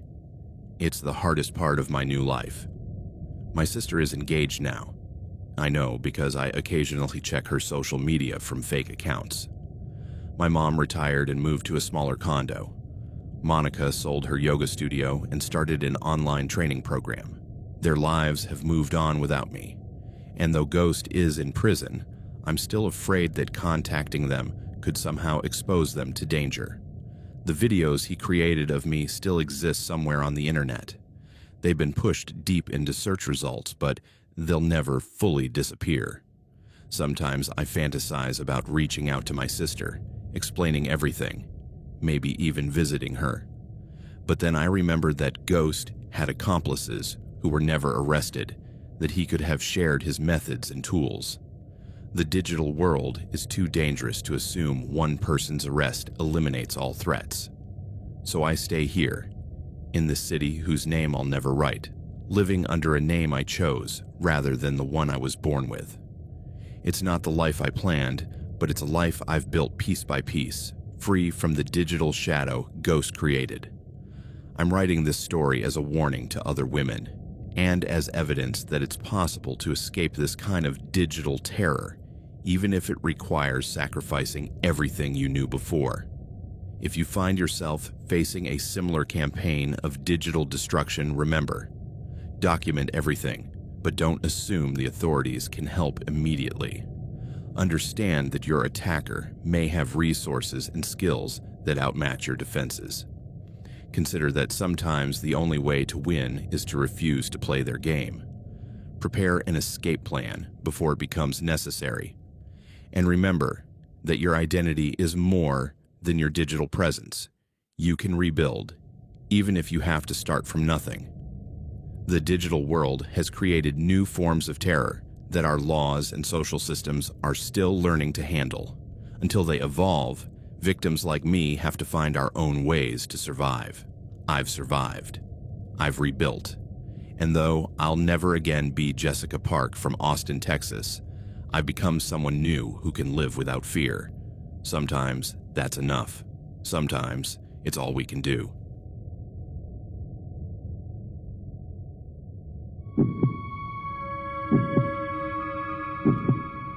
My name is Sophia, and this is the story of how a simple like on a social media post became the worst mistake of my life, unleashing a torrent of terror that haunts me to this day. I am 27 years old, living in a big city like Madrid in a modest apartment in the center, where the constant noise of the street used to be my company. I work as a community manager for a digital marketing agency. Ironic now that I think about it, because I spend all day online, managing profiles and responding to comments for brands I don't care about. I've always been active on social media, Instagram, TikTok, even a bit of Twitter, now X, sharing photos of my outings with friends, my gym routines, or just selfies on my balcony with a cup of coffee. I wasn't famous, just a normal girl with about 1,000 followers, mostly friends and acquaintances. But one day, about 8 months ago, I liked a funny reel from a guy who called himself at Shadow Whisper 87. It was a meme video about cats, nothing out of the ordinary, and he followed me back almost immediately. His profile seemed harmless. Travel photos, memes, motivational quotes. I followed him back out of courtesy, and that's how it all began. At first, it was innocent comments under my posts. What a beautiful smile, or that outfit looks great on you. I was flattered, responding with emojis, but soon the direct messages came. Hi Sophia, I love your energy. Want to chat? I ignored the first one, but he persisted. Don't be shy, I just want to get to know you.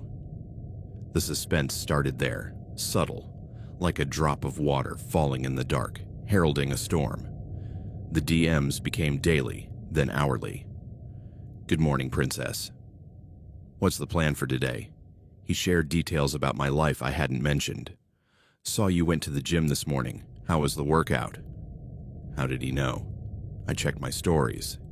Yes, I'd posted a gym photo, but he commented on specific things like the color of my water bottle. I thought it was a coincidence, but the unease grew. I tried blocking him, but he reappeared with another account, at Echo in the Dark 92. Don't block me, Sophia. I just want to be friends. The account name sent chills down my spine. It was as if he knew I felt watched. I started receiving photos. First, memes edited with my face. Innocent at first, but then more personal. One was of me at an old party, pulled from an archived post with a caption, "You look so sexy here." Who were you dressing up for? My stomach churned. That photo was from years ago, and I had set it to private. How did he have it? I responded, "Stop messaging me, please." He replied with a laugh. Haha, you can't escape that easily. I know you better than you know yourself. The harassment escalated to disturbing a week later. I received a video in a DM. Me walking down the street to work, filmed from behind, zooming in on my backside with a fire emoji. I love how you move, Sophia. I want to touch you. Terror washed over me. It was from that same morning I recognized my clothes. Was he following me? I ran to the police, but they told me that without direct threats, it was hard to act. Change your privacy settings. Ignore him. I did. I set everything to private, deleted unknown followers, but he always came back. He used VPNs or proxy accounts, sending messages from disposable WhatsApp numbers he had somehow hacked. The content turned explicit. Photos of me manipulated with Photoshop. My face pasted onto naked bodies, posing in graphic sexual acts. This is how I imagine you with me, Sophia. Wet and begging, I vomited seeing one. My face in a bondage scene, ropes tightening the skin, bruises that looked real. The sinister detail. He used recent photos, like one from my story the previous day, edited with fake semen on my lips. It'll be real soon, he added. The suspense intensified every night. I woke up to notifications, deepfake videos where my voice moaned in ecstasy, my digital body violated by an avatar that looked like him. Listen to how you sound when I fuck you, bitch. The verbal violence was constant. You're mine, whore. If you go out with someone else, I'll cut your face. He attached graphic images, knives against skin, bruised women who looked like me. I tried to track him. I hired a hacker friend, but he only found that the guy used the dark web for anonymity, proxies in remote countries. One night, he hacked my webcam. I received a live stream of myself sitting on the couch, touching my hair unknowingly. I see you now, Sophia. Take off your clothes. Panic paralyzed me. I taped over the camera, but he had already recorded. The next day, a video of me changing, my breasts exposed with comments, "Perfect tits to bite." The abuse was digital, but felt physical. My privacy violated as if I had been touched. The serious violence began when I ignored his demands to send nudes or I'll post everything. He posted on dark forums, my edited photos on revenge porn sites, with my real name, approximate address. I got calls from strangers. "Hi, Sophia. Saw your videos. Want to meet in person?" One showed up at my door, an obese man reeking of alcohol, demanding what you promised online. I pushed him away, slammed the door, but he left a note. "I'll be back for more." Shadow Whisper orchestrated it all. "See? I can send anyone to you. The next one will be worse." The terror was constant. I didn't leave without pepper spray, checked shadows at every corner. One night, I was ambushed. 2 guys in a park near my home, sent by him. They grabbed me, one covering my mouth with a greasy hand, the other tearing my blouse, exposing my bra. "Shadow says hi," they growled. They touched me, fingers digging into my breasts, squeezing until they bruised, one shoving a hand into my pants, scratching my intimacy. I fought, bit, screamed. A passerby scared them off, but I was left bleeding, purple bruises on my skin, tears mixed with blood. He sent a video of the attack. "I enjoyed watching you suffer. Next time, I'll rape you myself." The sinister details didn't stop. Packages in my mailbox with used underwear, stained with fluids, notes.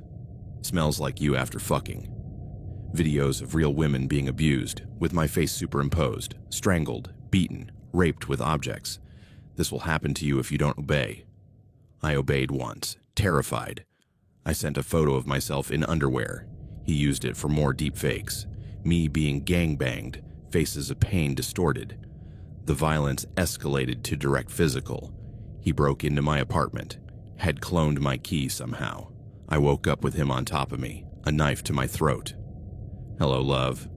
He tied me up, ropes cutting into my wrists, and abused me. Blows to the face swelling my eyes, bites on my breasts drawing blood, brutal penetration tearing my insides. "Scream, bitch," he demanded, filming it all. He left me broken, semen and blood between my legs, threatening, "Tell anyone, and I kill your family." I survived, moved, changed my identity, but the terror persists. Occasional emails, photos of me in the new city. Virtual harassment is real, sinister, and destroys lives. I remember every video as if I'm seeing it now. My face moaning in a deep fake, pleading eyes, while a fake body is beaten. Bruises simulated but so real in my mind. The smell of fear in my room, cold sweat, heart pounding. In the attack, the rancid breath of the ambusher, dirty nails scratching, burning pain. And the rape, oppressive weight, torn skin, choked sobs. Therapy helps, but shadows remain, a reminder that the internet is a human abyss.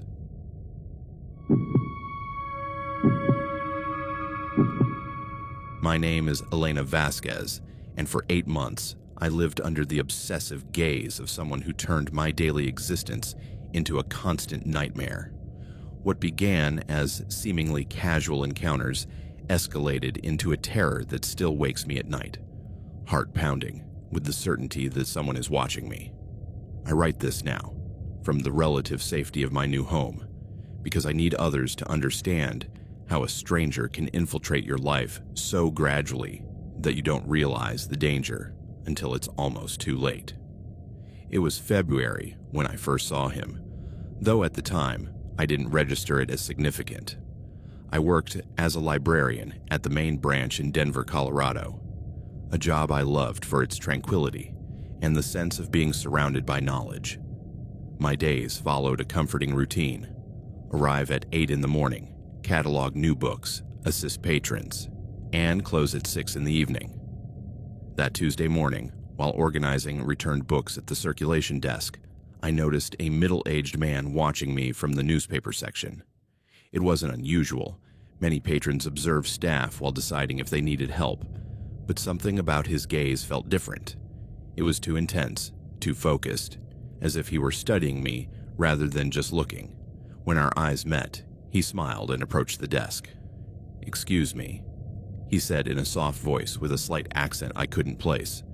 "Could you help me find books on Colorado's local history?" It was a perfectly normal request. I pointed him to the regional history section and offered to walk him over, but he politely declined, saying he preferred to browse on his own. Over the next hour, I noticed him occasionally moving between shelves, but he always seemed positioned where he could see me. His appearance was entirely ordinary. About 45 years old, medium height, slightly graying brown hair, average build. He wore dark jeans and a light blue button-up shirt, clothing that wouldn't stand out anywhere. If I'd passed him on the street, I probably wouldn't have remembered him 5 minutes later. But there was something about his eyes. Deep brown eyes that seemed to absorb every detail of my appearance, that made me uneasy. It wasn't overt discomfort, just a vague sense that something wasn't quite right. Before leaving that afternoon, he approached the desk again to return the books he'd consulted. "Thank you so much for your help," he said, holding eye contact a second longer than appropriate. "I hope to come back soon." This library has a very welcoming atmosphere. The way he said welcoming while looking directly at me felt like it carried a double meaning, though I couldn't pinpoint exactly what. "Of course," I replied with my standard professional smile. "We're here to help." After he left, I didn't think much more of the encounter. Librarians interact with hundreds of people each week, and occasionally there are patrons who behave slightly oddly. It was part of the job, but the next day he was there again. This time he arrived about an hour after we opened and went straight to the history section. But as I assisted other patrons throughout the day, I noticed he frequently looked up to find me watching. Each time our eyes met, he smiled and pretended to read, but there was something calculated about these visual encounters. At the end of the day, he approached the desk with a different book. "Could you recommend something else on local historical architecture?" he asked. "I'm new to Denver and fascinated by the city's history."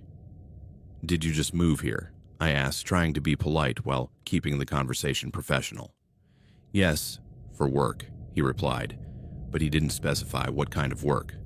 "I'm trying to learn everything I can about my new home, and I've found this library has exactly what I need." Again, there was something in his tone that suggested he meant more than just books. I recommended several books on local architecture and watched as he carefully noted each title in a small black notebook. His handwriting was meticulous, with small, uniform letters that suggested an obsessive attention to detail. "What's your schedule here?" he asked casually as he closed the notebook. "I don't want to bother you if you're busy." The question made me pause. It was slightly inappropriate. Patrons didn't typically ask about staff's personal schedules. "I'm here most days," I replied vaguely. "If you need specific help, any staff member can assist you." "Of course," he said quickly, as if realizing he'd crossed a line. "Just wanted to make sure I come by when you're not too busy." That night, as I drove home, I couldn't shake the feeling that something had been off about our interactions. I mentally replayed our conversations, trying to pinpoint what had bothered me, but I couldn't identify anything specific. Maybe it was just my imagination.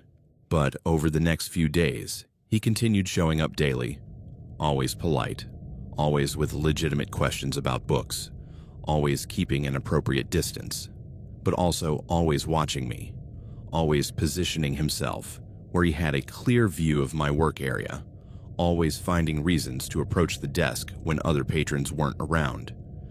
A week after our first encounter, I finally asked his name when he came to return books. "Marcus," he replied without hesitation. "Marcus Wheeler. And you're Elena, right?" My blood chilled slightly.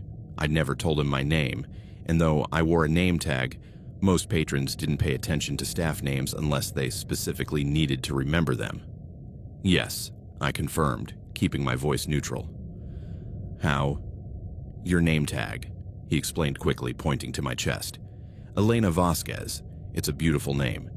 Is it Spanish in origin? Mexican, I replied curtly, not wanting to share personal details. Fascinating, he murmured, but not as if he were genuinely interested in my heritage, more like he was filing away information about me. That was the first time I consciously realized Marcus Wheeler wasn't just an enthusiastic library patron.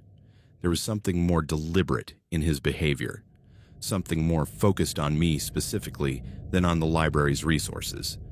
But I still didn't fully understand what I'd gotten myself into. Over the next 2 weeks, Marcus became a constant presence at the library. Not only did he come daily, but he seemed to have studied my schedule with military precision. He arrived about 30 minutes after my shift started and stayed until just before I left. I began noticing disturbing patterns in his behavior. When I was working in the fiction section, he mysteriously needed books from that area. When I was assigned to the reference desk, he had complex research questions requiring my extended assistance. And when I took my lunch break in the small garden behind the library, I often saw him reading on a nearby bench. Most unsettling was his memory for details. Marcus recalled specific conversations we'd had weeks earlier, commented on books he'd seen me shelving, and even noticed when I changed small aspects of my appearance. "That lipstick color looks great on you," he said one Tuesday morning as I approached his table to collect abandoned books. "Is it new?" The observation made me flinch. It was true I'd bought new lipstick over the weekend, a shade slightly darker than my usual. But the fact that Marcus had noticed and commented suggested a level of attention to my appearance that was deeply inappropriate. "Thanks," I muttered, quickly grabbing the books and walking away. He also began asking more personal questions disguised as casual conversation. "Do you live far from here?" he asked one day while I helped him locate a specific book. "You always seem to arrive right on time, never late." "Pretty close," I replied vaguely, offering no specific details. "Do you drive or take public transit?" I'm asking, because I've been considering moving closer to the library. This area seems really safe and convenient. The idea that Marcus was considering moving near my workplace made me deeply uncomfortable, but there was technically nothing inappropriate about his question. "There are several transit options," I said non-committally. During this period, I also started noticing that Marcus seemed to know things about me I didn't recall telling him. He casually mentioned that I must like strong coffee because I always had a large cup in the mornings. He commented that I seemed highly organized because my work area was always meticulously tidy. He even observed that I was probably an avid reader outside of work because I knew details about books not in our collection. Each individual observation was seemingly innocent, but collectively they suggested Marcus had been studying me with an intensity far beyond casual interest. I decided to start documenting our interactions. Every night after work, I wrote detailed notes about what Marcus had said and done during the day. I also began varying my routine slightly, taking breaks at different times, eating lunch in different places, even arriving at work a few minutes earlier or later occasionally. But Marcus seemed to adapt instantly to every change. If I ate lunch at the mall food court instead of the garden, he appeared there casually 30 minutes later. If I took my break later than usual, he found reasons to stay in the library longer. It was as if he had some kind of radar for my location and activities. The situation reached a turning point one Friday afternoon. It had been a particularly busy day, and I was working the information desk alone because my coworker had called in sick. Marcus had been in the library all afternoon, supposedly researching a personal project. But I'd caught him watching me constantly. About an hour before closing, when the library was nearly empty, he approached the desk with a different expression. His eyes had an intensity I hadn't seen before, and there was something in his posture that made me instinctively step back. "Elena," he said, using my name with a familiarity that sent chills down my spine. "I've been thinking about you a lot."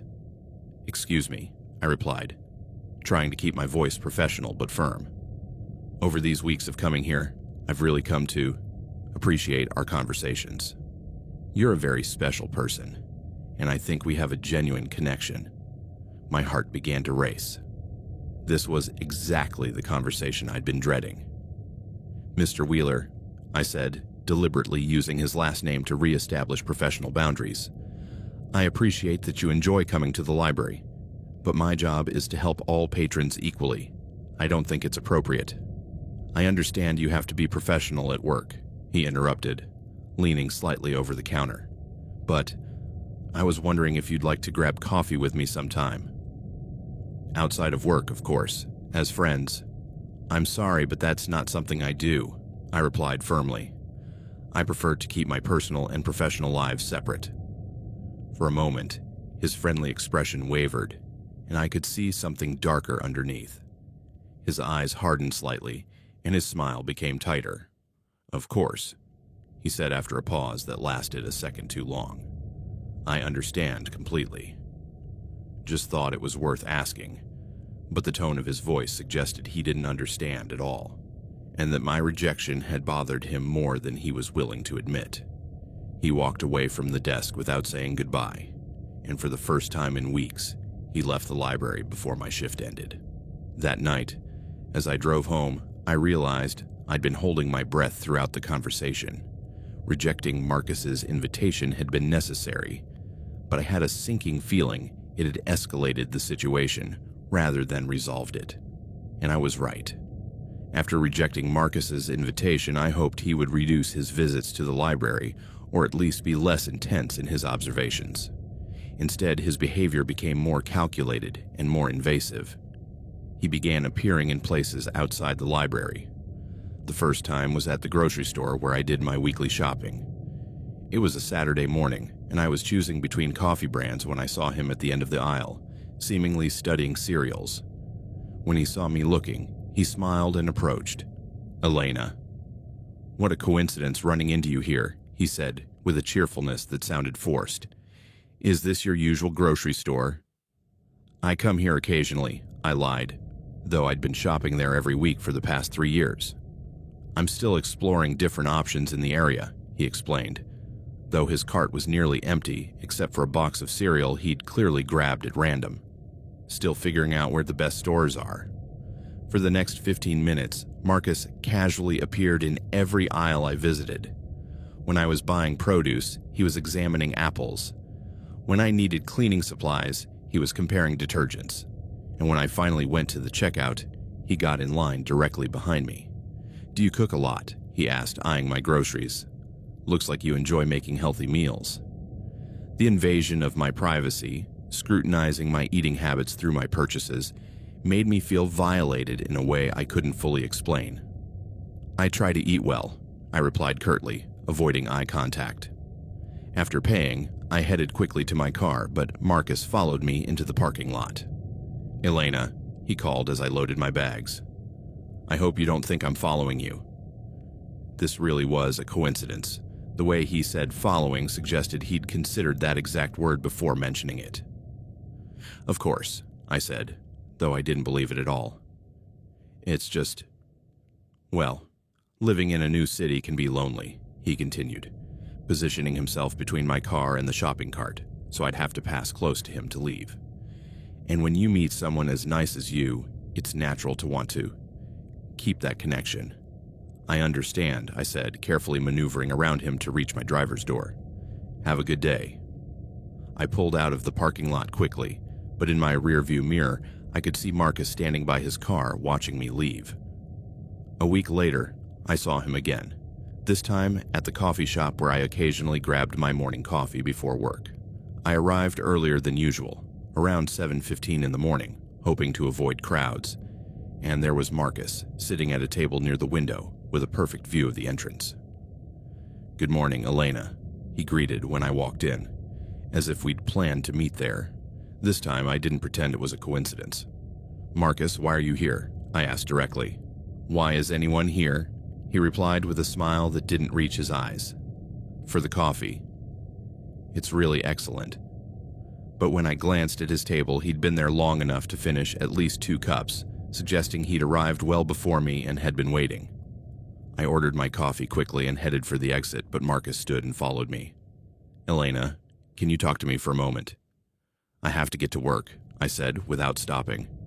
"It'll only take a second," he insisted, stepping in front of me on the sidewalk. I know I said at the library that I understood your stance on keeping things professional, and I completely respect that he paused, as if expecting some acknowledgement, but I stayed silent.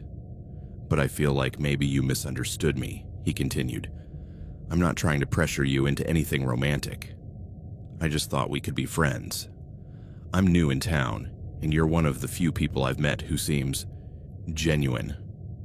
There was something about the way he said genuine that felt like a trait he'd been specifically analyzing.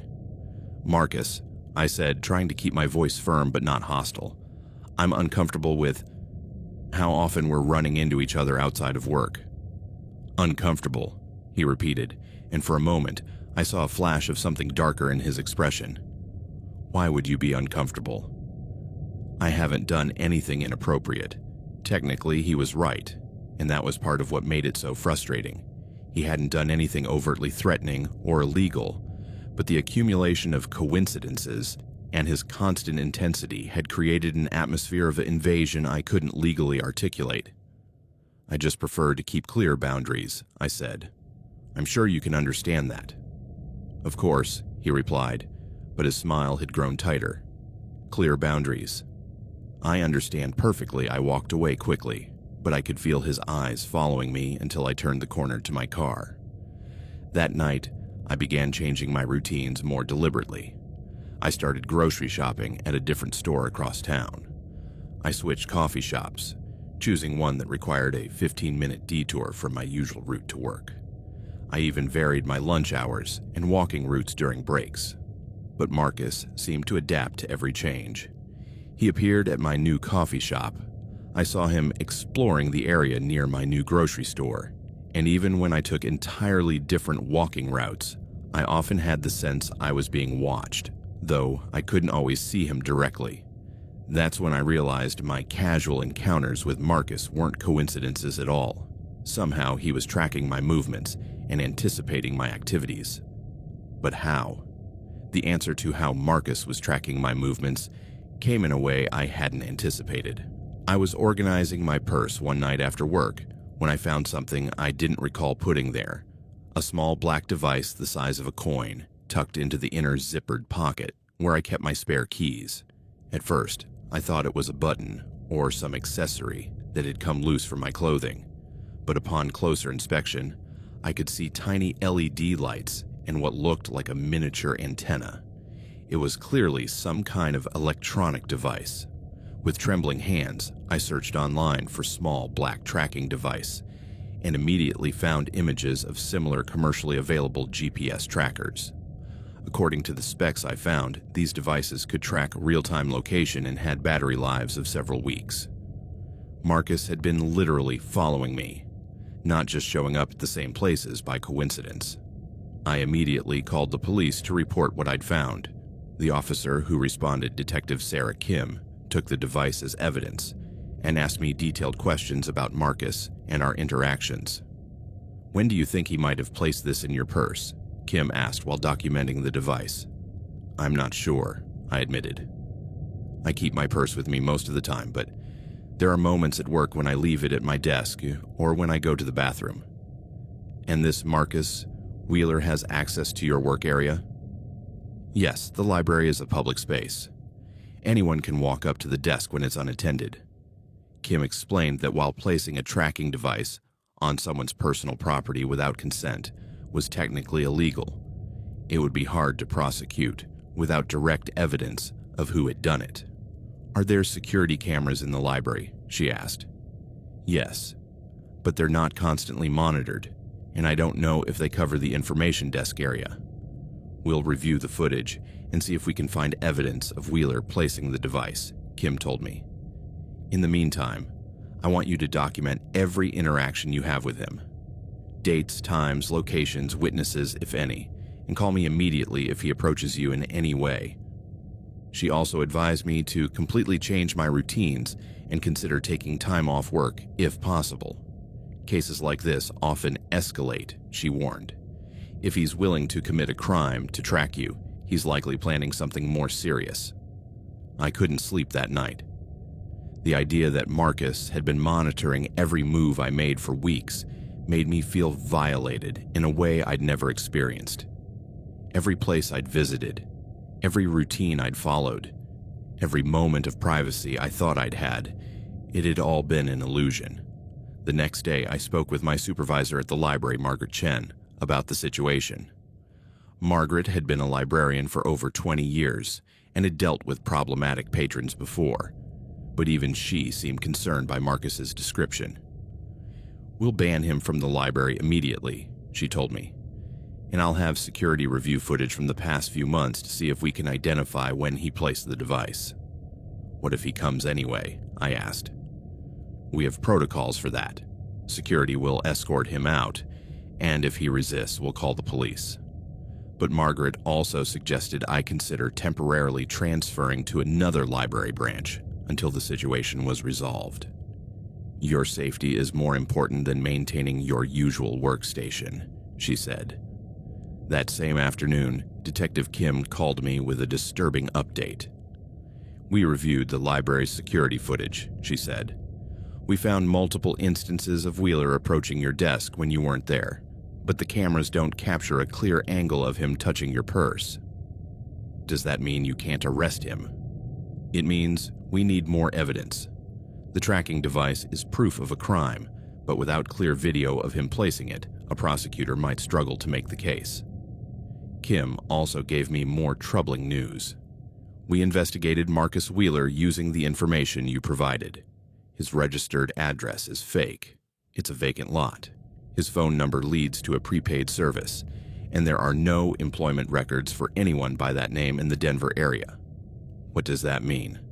"It means Marcus Wheeler is likely not his real name, and he's been deliberately using false information." The realization that I didn't even know my stalker's real name terrified me further. If he was using a false identity, it meant he'd planned this from the start.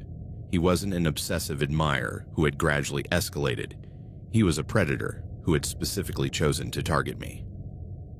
That night, as I packed a bag to stay with my sister for a few days, I received a text message from an unknown number. "Elena, I know you've been talking to the police about me. That hurts my feelings. I thought we had something special. Why are you trying to ruin it?"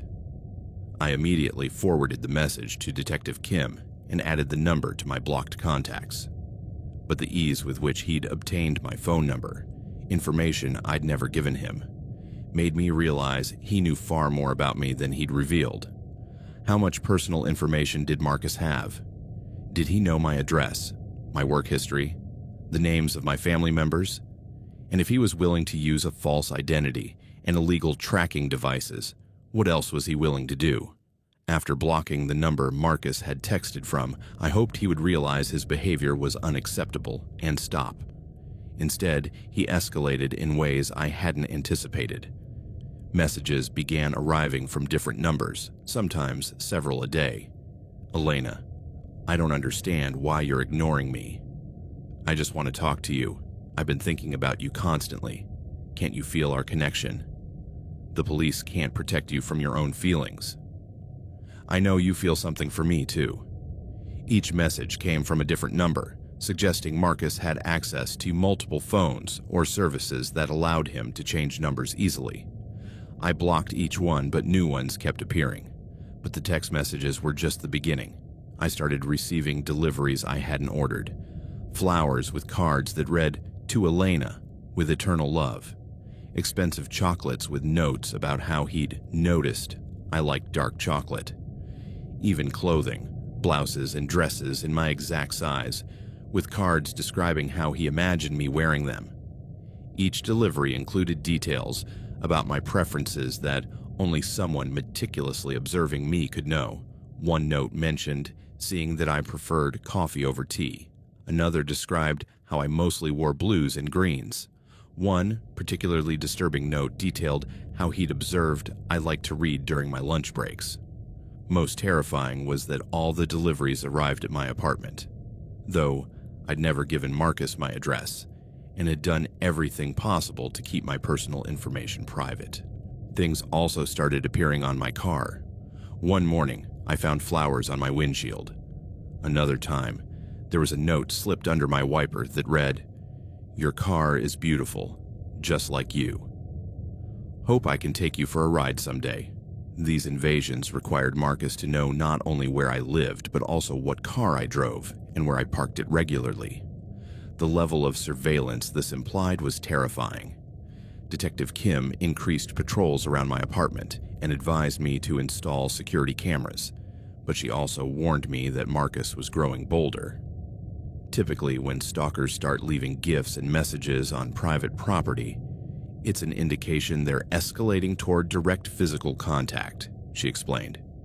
You need to seriously consider relocating temporarily. But even as I considered my options, Marcus proved he could find me no matter where I went.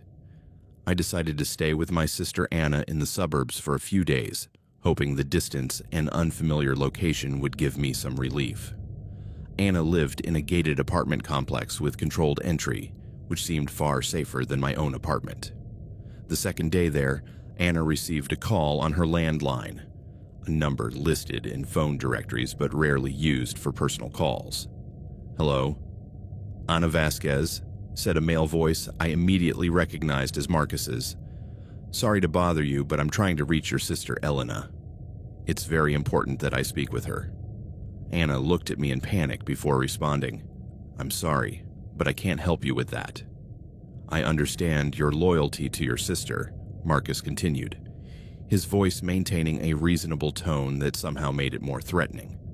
"But Elena and I have some misunderstandings that need to be resolved. If she doesn't want to talk to me directly, maybe you can pass along a message." "I'm not going to do that," Anna said firmly.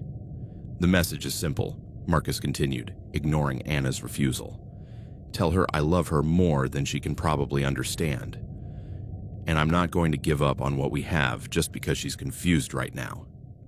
Anna hung up, but we were both terrified. Marcus had found not only where I was hiding, but also personal information about my sister, including her landline number and married last name. "How did he know you were here?" Anna asked me. How did he even know I existed? I had no answers. I'd been extremely careful about leaving no trace of my location. I hadn't used my credit card, hadn't posted anything on social media, hadn't contacted anyone from Anna's apartment. But somehow, Marcus had tracked my whereabouts in less than 48 hours. That night, as Anna and I discussed our limited options, we heard noises outside the apartment. Footsteps in the hallway that stopped directly in front of Anna's door. Then the sound of someone testing the door handle. Anna immediately called the police while I looked through the peephole. I couldn't see anyone, but something had been slipped under the door. A photograph. It was a picture of me taken through Anna's apartment window that same afternoon. I was sitting on Anna's couch, reading a book, completely unaware I was being photographed. On the back of the photo, there was a message written in the meticulous handwriting I'd come to recognize. "Elena, I can find you anywhere. There's nowhere you can hide from what we have. It's time you accept the reality of our situation."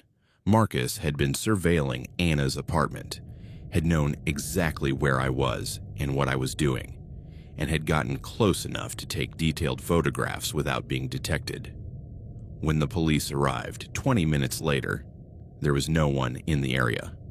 But the photograph was clear evidence of stalking and invasion of privacy. It also showed that Marcus was escalating toward direct physical surveillance and contact.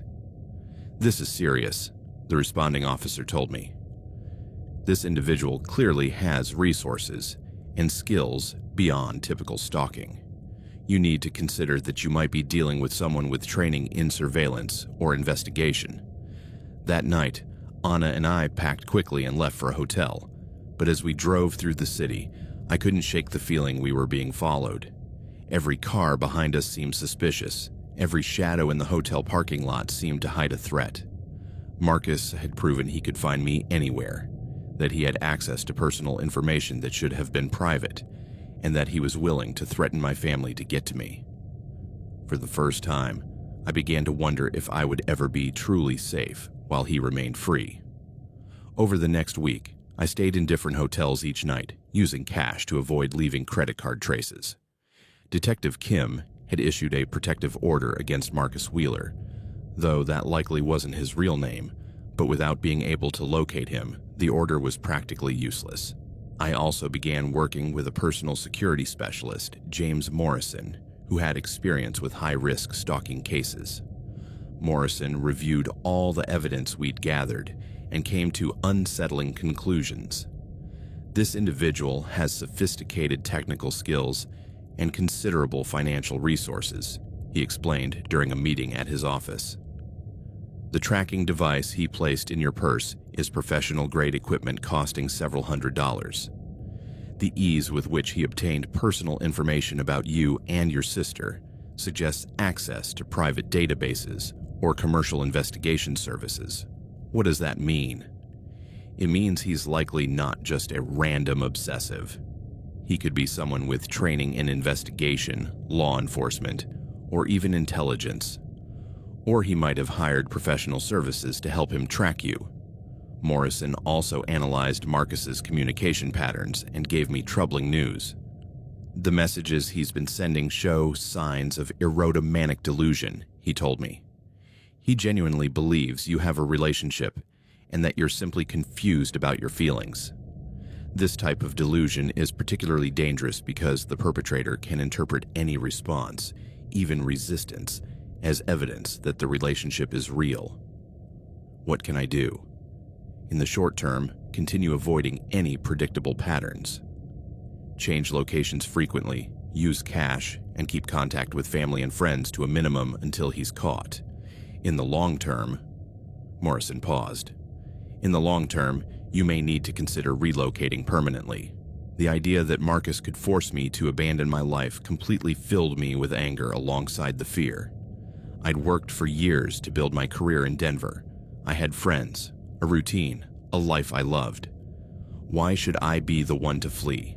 That night, in my fourth hotel of the week, I made a decision Morrison and Detective Kim would likely have advised against. I decided to confront Marcus directly. I knew it was dangerous, but I also knew hiding indefinitely wasn't sustainable. Marcus had proven he could find me no matter where I went, and his behavior was escalating regardless of whether I responded to him. At least, if I gave him the confrontation he clearly wanted, it might happen on terms I could partially control. I sent a text to his most recent number. Marcus, you want to talk to me? Meet me tomorrow at 2 p.m. in Cheeseman Park, near the main pavilion. Come alone. His response came instantly. Elena, I knew you'd eventually understand. I'll be there. Thank you for giving me this chance. I spent the rest of the night coordinating with Detective Kim and Morrison to ensure the meeting was as safe as possible. Kim would be nearby with backup officers. Morrison would provide a hidden microphone to record the conversation. And we'd chosen a public location with multiple escape routes. The goal, Kim explained, is to get clear evidence of his threats or intentions so we can arrest him. But if you feel in danger at any point, use the code word and we'll intervene immediately. The next day, I arrived at the park 15 minutes early and positioned myself on a bench near the pavilion with a view of all entrances. Kim and her team were scattered around the area, disguised as joggers and dog walkers. Marcus appeared exactly at 2 p.m., walking straight toward me as if he'd been monitoring my location before approaching. His appearance was the same, ordinary, non-threatening, but there was something different in his demeanor. He seemed more confident, more relaxed, as if he were finally in control of the situation. Elena, he said as he sat on the bench next to me, closer than I would have preferred. Thank you for finally agreeing to talk to me. I knew if you had the chance to hear how I really feel, you'd understand. Marcus, I began, trying to keep my voice steady, you need to understand something. We don't have a relationship. We've never had a relationship. You're a library patron where I work. Nothing more. His smile wavered slightly. I know you have to say that, he replied.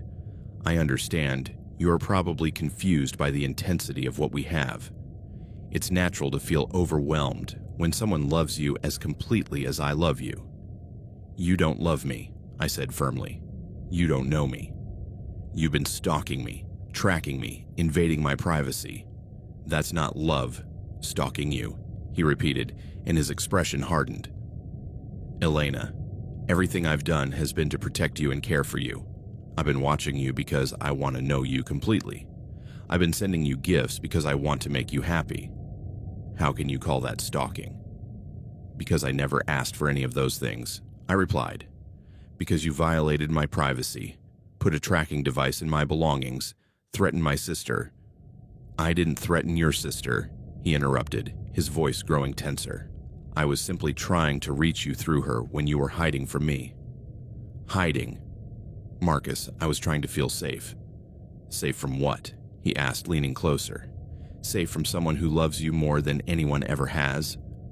Safe from someone who would do anything for you. There was something about the way he said anything that made me shudder. Marcus, I said, trying to keep the conversation focused, I want you to stop contacting me. I want you to stop following me. I want you out of my life completely. His expression changed then, and for the first time, I saw real anger beneath his facade of romantic devotion. Out of your life, he muttered. Elena, I'm part of your life now. I've been caring for you for months, protecting you, loving you. You can't just ask me to disappear. Yes, I can, I said. And that's exactly what I'm doing. Marcus went silent for a long moment, staring at me with an intensity that made me want to get up and run. But I knew I needed to get more evidence of his intentions. And if I don't want to leave your life, he asked finally, his voice dangerously calm. Then the police will make you, I replied. He laughed, but there was no humor in the sound. The police can't stop what I feel for you, Elena. And they can't protect you from your own destiny. My destiny? We're meant to be together, he said, reaching for my hand before I could pull away. His grip was firm, too firm to be romantic. I knew it the moment I saw you, and even if you fight it now, you'll understand eventually. Marcus, let go of me, I said, trying to pull my hand back. Instead of letting go, he gripped tighter. Elena, I've invested too much time and energy in our relationship to just give up because you're scared. If you can't see how perfect we are together willingly, I'll have to help you see it. What do you mean by help me? His smile returned, but it was entirely cold now. I mean, there are ways to remove the distractions that keep you from seeing the truth. Your job, your apartment, even your family. All these things are confusing you about what you really want. That was the direct threat we needed. Marcus, you're talking about kidnapping me, I said clearly for the microphone. I'm talking about saving you, he replied. Saving us. Saving the life we could have together if you'd just stop fighting the inevitable. I used the code word Kim and I had agreed on, and within seconds police officers converged on our location from multiple directions. Marcus released my hand and stood slowly, not seeming surprised by the police's arrival. This doesn't end here, Elena, he said as the officers approached. No matter what they do to me, I'll always come back for you. Because this is real love, and real love doesn't give up. Marcus Wheeler, whose real name turned out to be Martin Weber, was arrested and charged with multiple crimes: stalking, intimidation, illegal placement of tracking devices, and criminal threats. During the interrogation following his arrest, the police uncovered information that explained his behavior, but also terrified me further.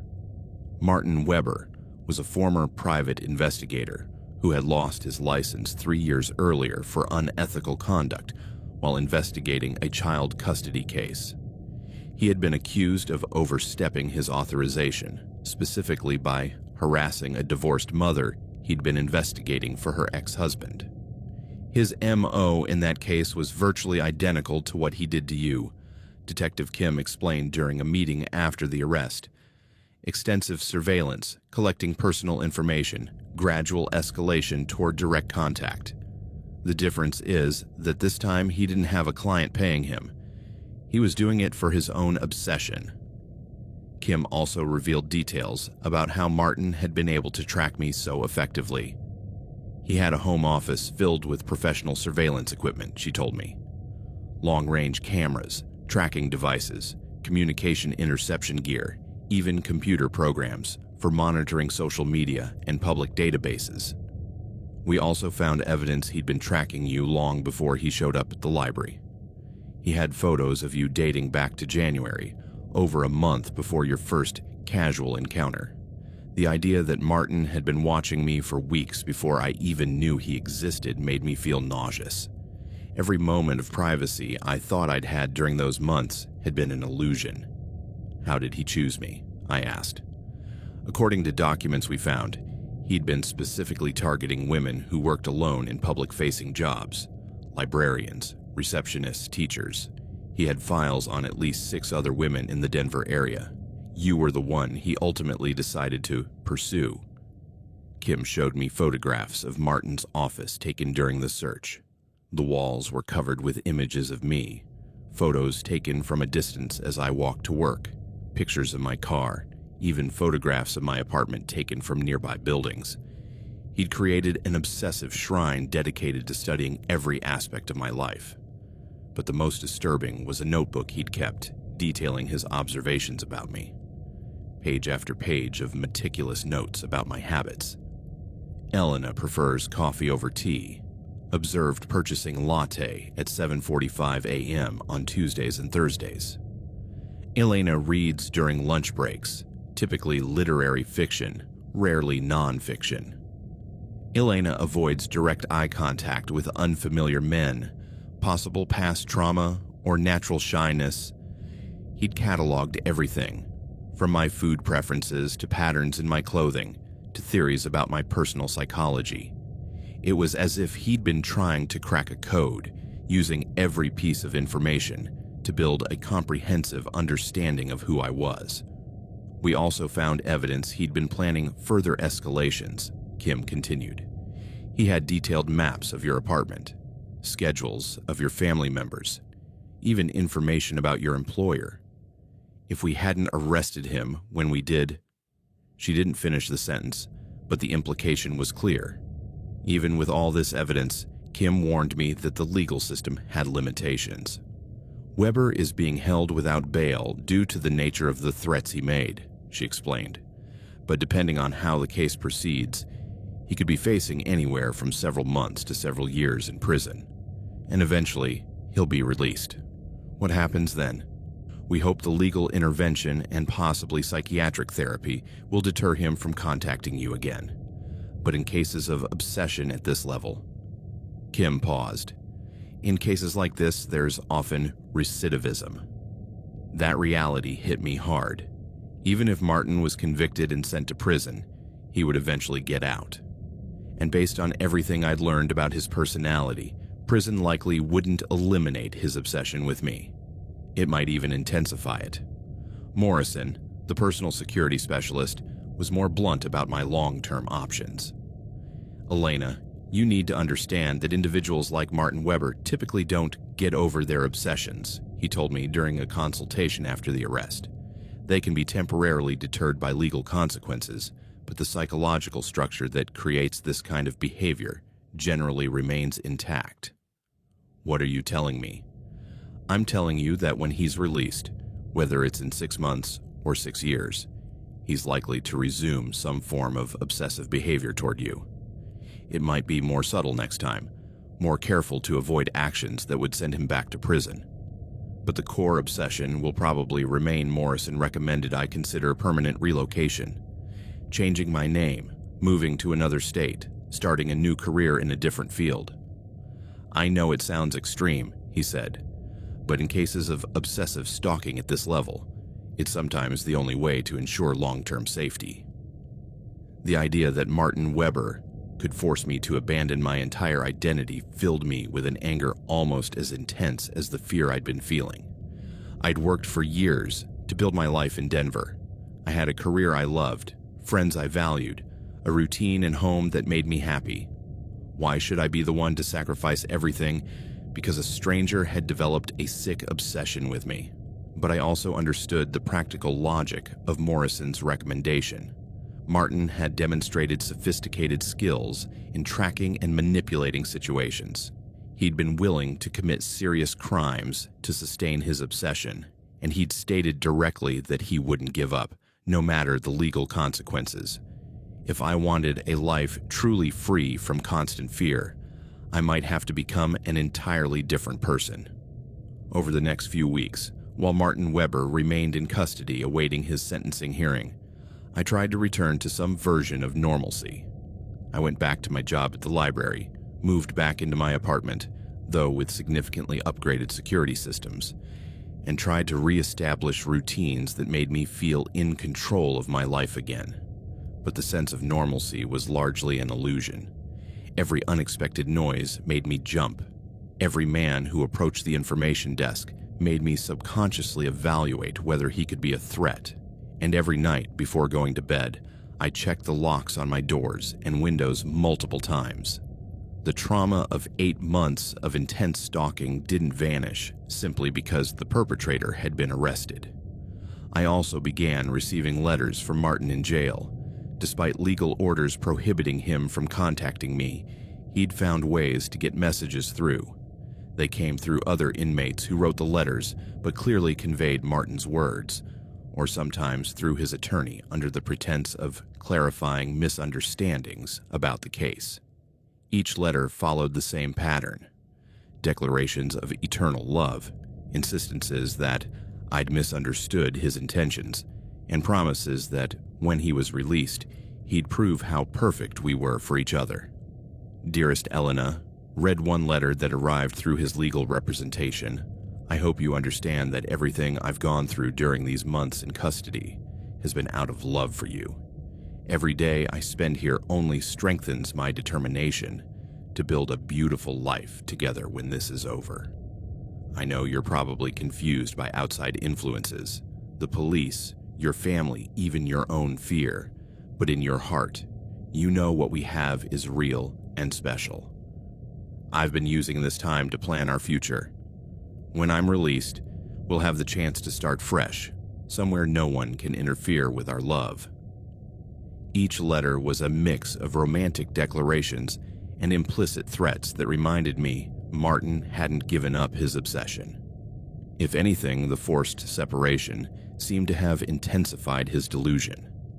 Detective Kim warned me that these continued communications were evidence that Martin remained a persistent threat. Typically, when stalkers are successfully prosecuted, they show at least some acknowledgement that their behavior was inappropriate, she explained. The fact that Weber continues to express the same romantic obsession suggests he hasn't processed the reality of the situation. What happens when he's sentenced? The prosecutor is pushing for the maximum, 3 years with extensive parole. But even if he gets the full sentence, he'll be out in less time than he's been stalking you. That reality forced me to make the hardest decision of my life. After consulting with Morrison, Kim, and a therapist specializing in stalking trauma, I decided to follow the recommendation of permanent relocation. I couldn't live the rest of my life looking over my shoulder, waiting for Martin to reappear every time he was released from prison. The process of legally changing my identity was complex and costly, but Morrison connected me with specialists who helped crime victims start new lives. Over several months, I worked with attorneys to change my legal name, establish new documentation, and create a paper trail that would allow me to work in a different state. I also had to make painful decisions about my personal relationships. My close friends and family knew about my relocation plan, but for my safety, they couldn't know exactly where I was moving or what new identity I was assuming. If Martin is ever released and tries to track me through you, I explained to my sister Anna, the only way to protect me is if you genuinely don't know where I am. It was one of the hardest conversations I've ever had. Anna wanted to stay in touch, wanted to be able to check on my safety, but we both understood that any continued connection to my old life could potentially be exploited by Martin. The night before I left Denver, I received a call from Detective Kim with news that confirmed I'd made the right choice. Weber was sentenced this morning, she told me. 18 months with 5 years of parole. He'll be out in less than a year with good behavior. 18 months, I repeated, shocked that it was so short. The judge acknowledged the seriousness of his crimes, but Weber had no prior criminal record, and he technically didn't commit physical violence. The legal system treats stalking as a lesser crime unless it escalates to actual assault. Kim also informed me that Martin had made statements during the sentencing hearing that suggested his obsession continued unabated. When the judge asked if he understood why his behavior was criminal, Weber replied that he understood society doesn't always recognize true love, Kim told me. He showed no remorse or acknowledgement that he'd done anything wrong. That same night, I drove out of Denver for the last time, heading toward a new city in a state I'd never visited before to start a life under a name I'd chosen from a list of legal options. I carried only 2 suitcases of personal belongings and an amount of cash that would sustain me until I could establish employment in my new location. Everything else, my apartment, my career, my social connections, even my name, I left behind. It's been 2 years since I left Denver and became a new person. I now live in a medium-sized city on the East Coast under a name I carefully chose to have no connections to my previous identity. I work at a university library, a different environment, but one that lets me use the skills I'd developed over years. My new life is quiet, carefully constructed to avoid patterns that could make me traceable. I don't use social media under my new name. I pay for everything in cash when possible, and I've developed personal safety habits that have become automatic, varying routes and schedules, staying aware of my surroundings, trusting my instincts when something feels off. Occasionally, I search for news about Martin Weber using public computers and anonymous internet connections. According to prison records I could find, he was released after 14 months for good behavior. He immediately violated his parole by returning to the Denver area, where he'd been specifically banned, and was arrested again. But after his second release, he disappeared from public records. There's no information about his current location, employment, or activities. This could mean he's moved on with his life, or it could mean he's become more sophisticated at hiding his activities. I have no way of knowing, and that uncertainty is part of the price of my new safety. The hardest part of my new life is the isolation from my former family and friends. I occasionally check on my sister Anna through social media and see that she's doing well, that her life has continued without me. She got married last year. I saw the wedding photos online, and I know it was painful for her that I couldn't be there. But I also know that my absence from her life keeps her safe. If Martin ever decided to resume his search for me, Anna wouldn't be a potential target because she genuinely doesn't know where I am. I've built new friendships in my new city, but always with the awareness that there are limits to how much I can share about my past. When people ask about my family or where I'm from, I have prepared answers that are technically true, but reveal no identifying details. I've also started a relationship with someone, a professor at the university where I work. But even with him, I maintain certain guards. He doesn't know my previous name or the real reason I moved here. If our relationship becomes more serious, I'll have to decide how much of the truth I can share without compromising my safety. It's a life built on necessary secrets, but it's a life where I can walk down the street without constantly looking over my shoulder, where I can sleep at night without checking the locks multiple times, where I can have casual conversations with strangers without assessing whether they might be threats. I write this as a testament that it's possible to escape obsessive stalkers, but also as a warning about the cost of that escape.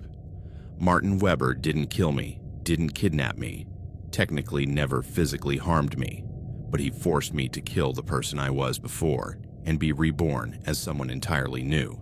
In many ways, I was fortunate. I had financial resources that allowed me to make the transition. I had support from professionals experienced in these cases, and I had clear evidence of crimes that allowed me to secure at least some legal protection. Many stalking victims don't have these advantages.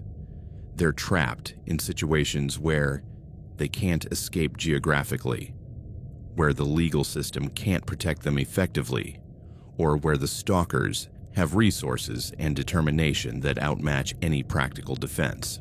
For those victims, I hope my story shows that survival is possible, even when it requires sacrifices that should never be necessary. And for anyone reading this who recognizes signs of obsessive behavior in their own lives, whether as a victim or a perpetrator, I hope you understand that stalking is not romantic, that obsession is not love, and that no one has the right to rewrite someone else's life to fulfill their own fantasies. Stalkers like Martin Weber are not romantic protagonists. They are predators who use surveillance, manipulation, and fear to exert control over victims who never gave them permission to enter their lives. And though I escaped, the shadow of that experience remains with me.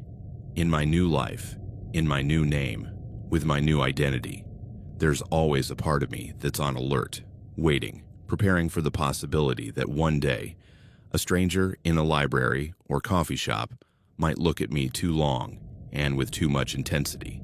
Because I now know that the most dangerous monsters aren't the ones who leap out of the dark. They're the ones who smile politely, who ask seemingly innocent questions, who build gradual obsessions that feel like love until it's too late to escape easily. They are the silent shadows that watch and wait and plan until one day they decide it's time to make their fantasies reality. And once you've been the target of that kind of shadow, you never quite walk fully in the light again.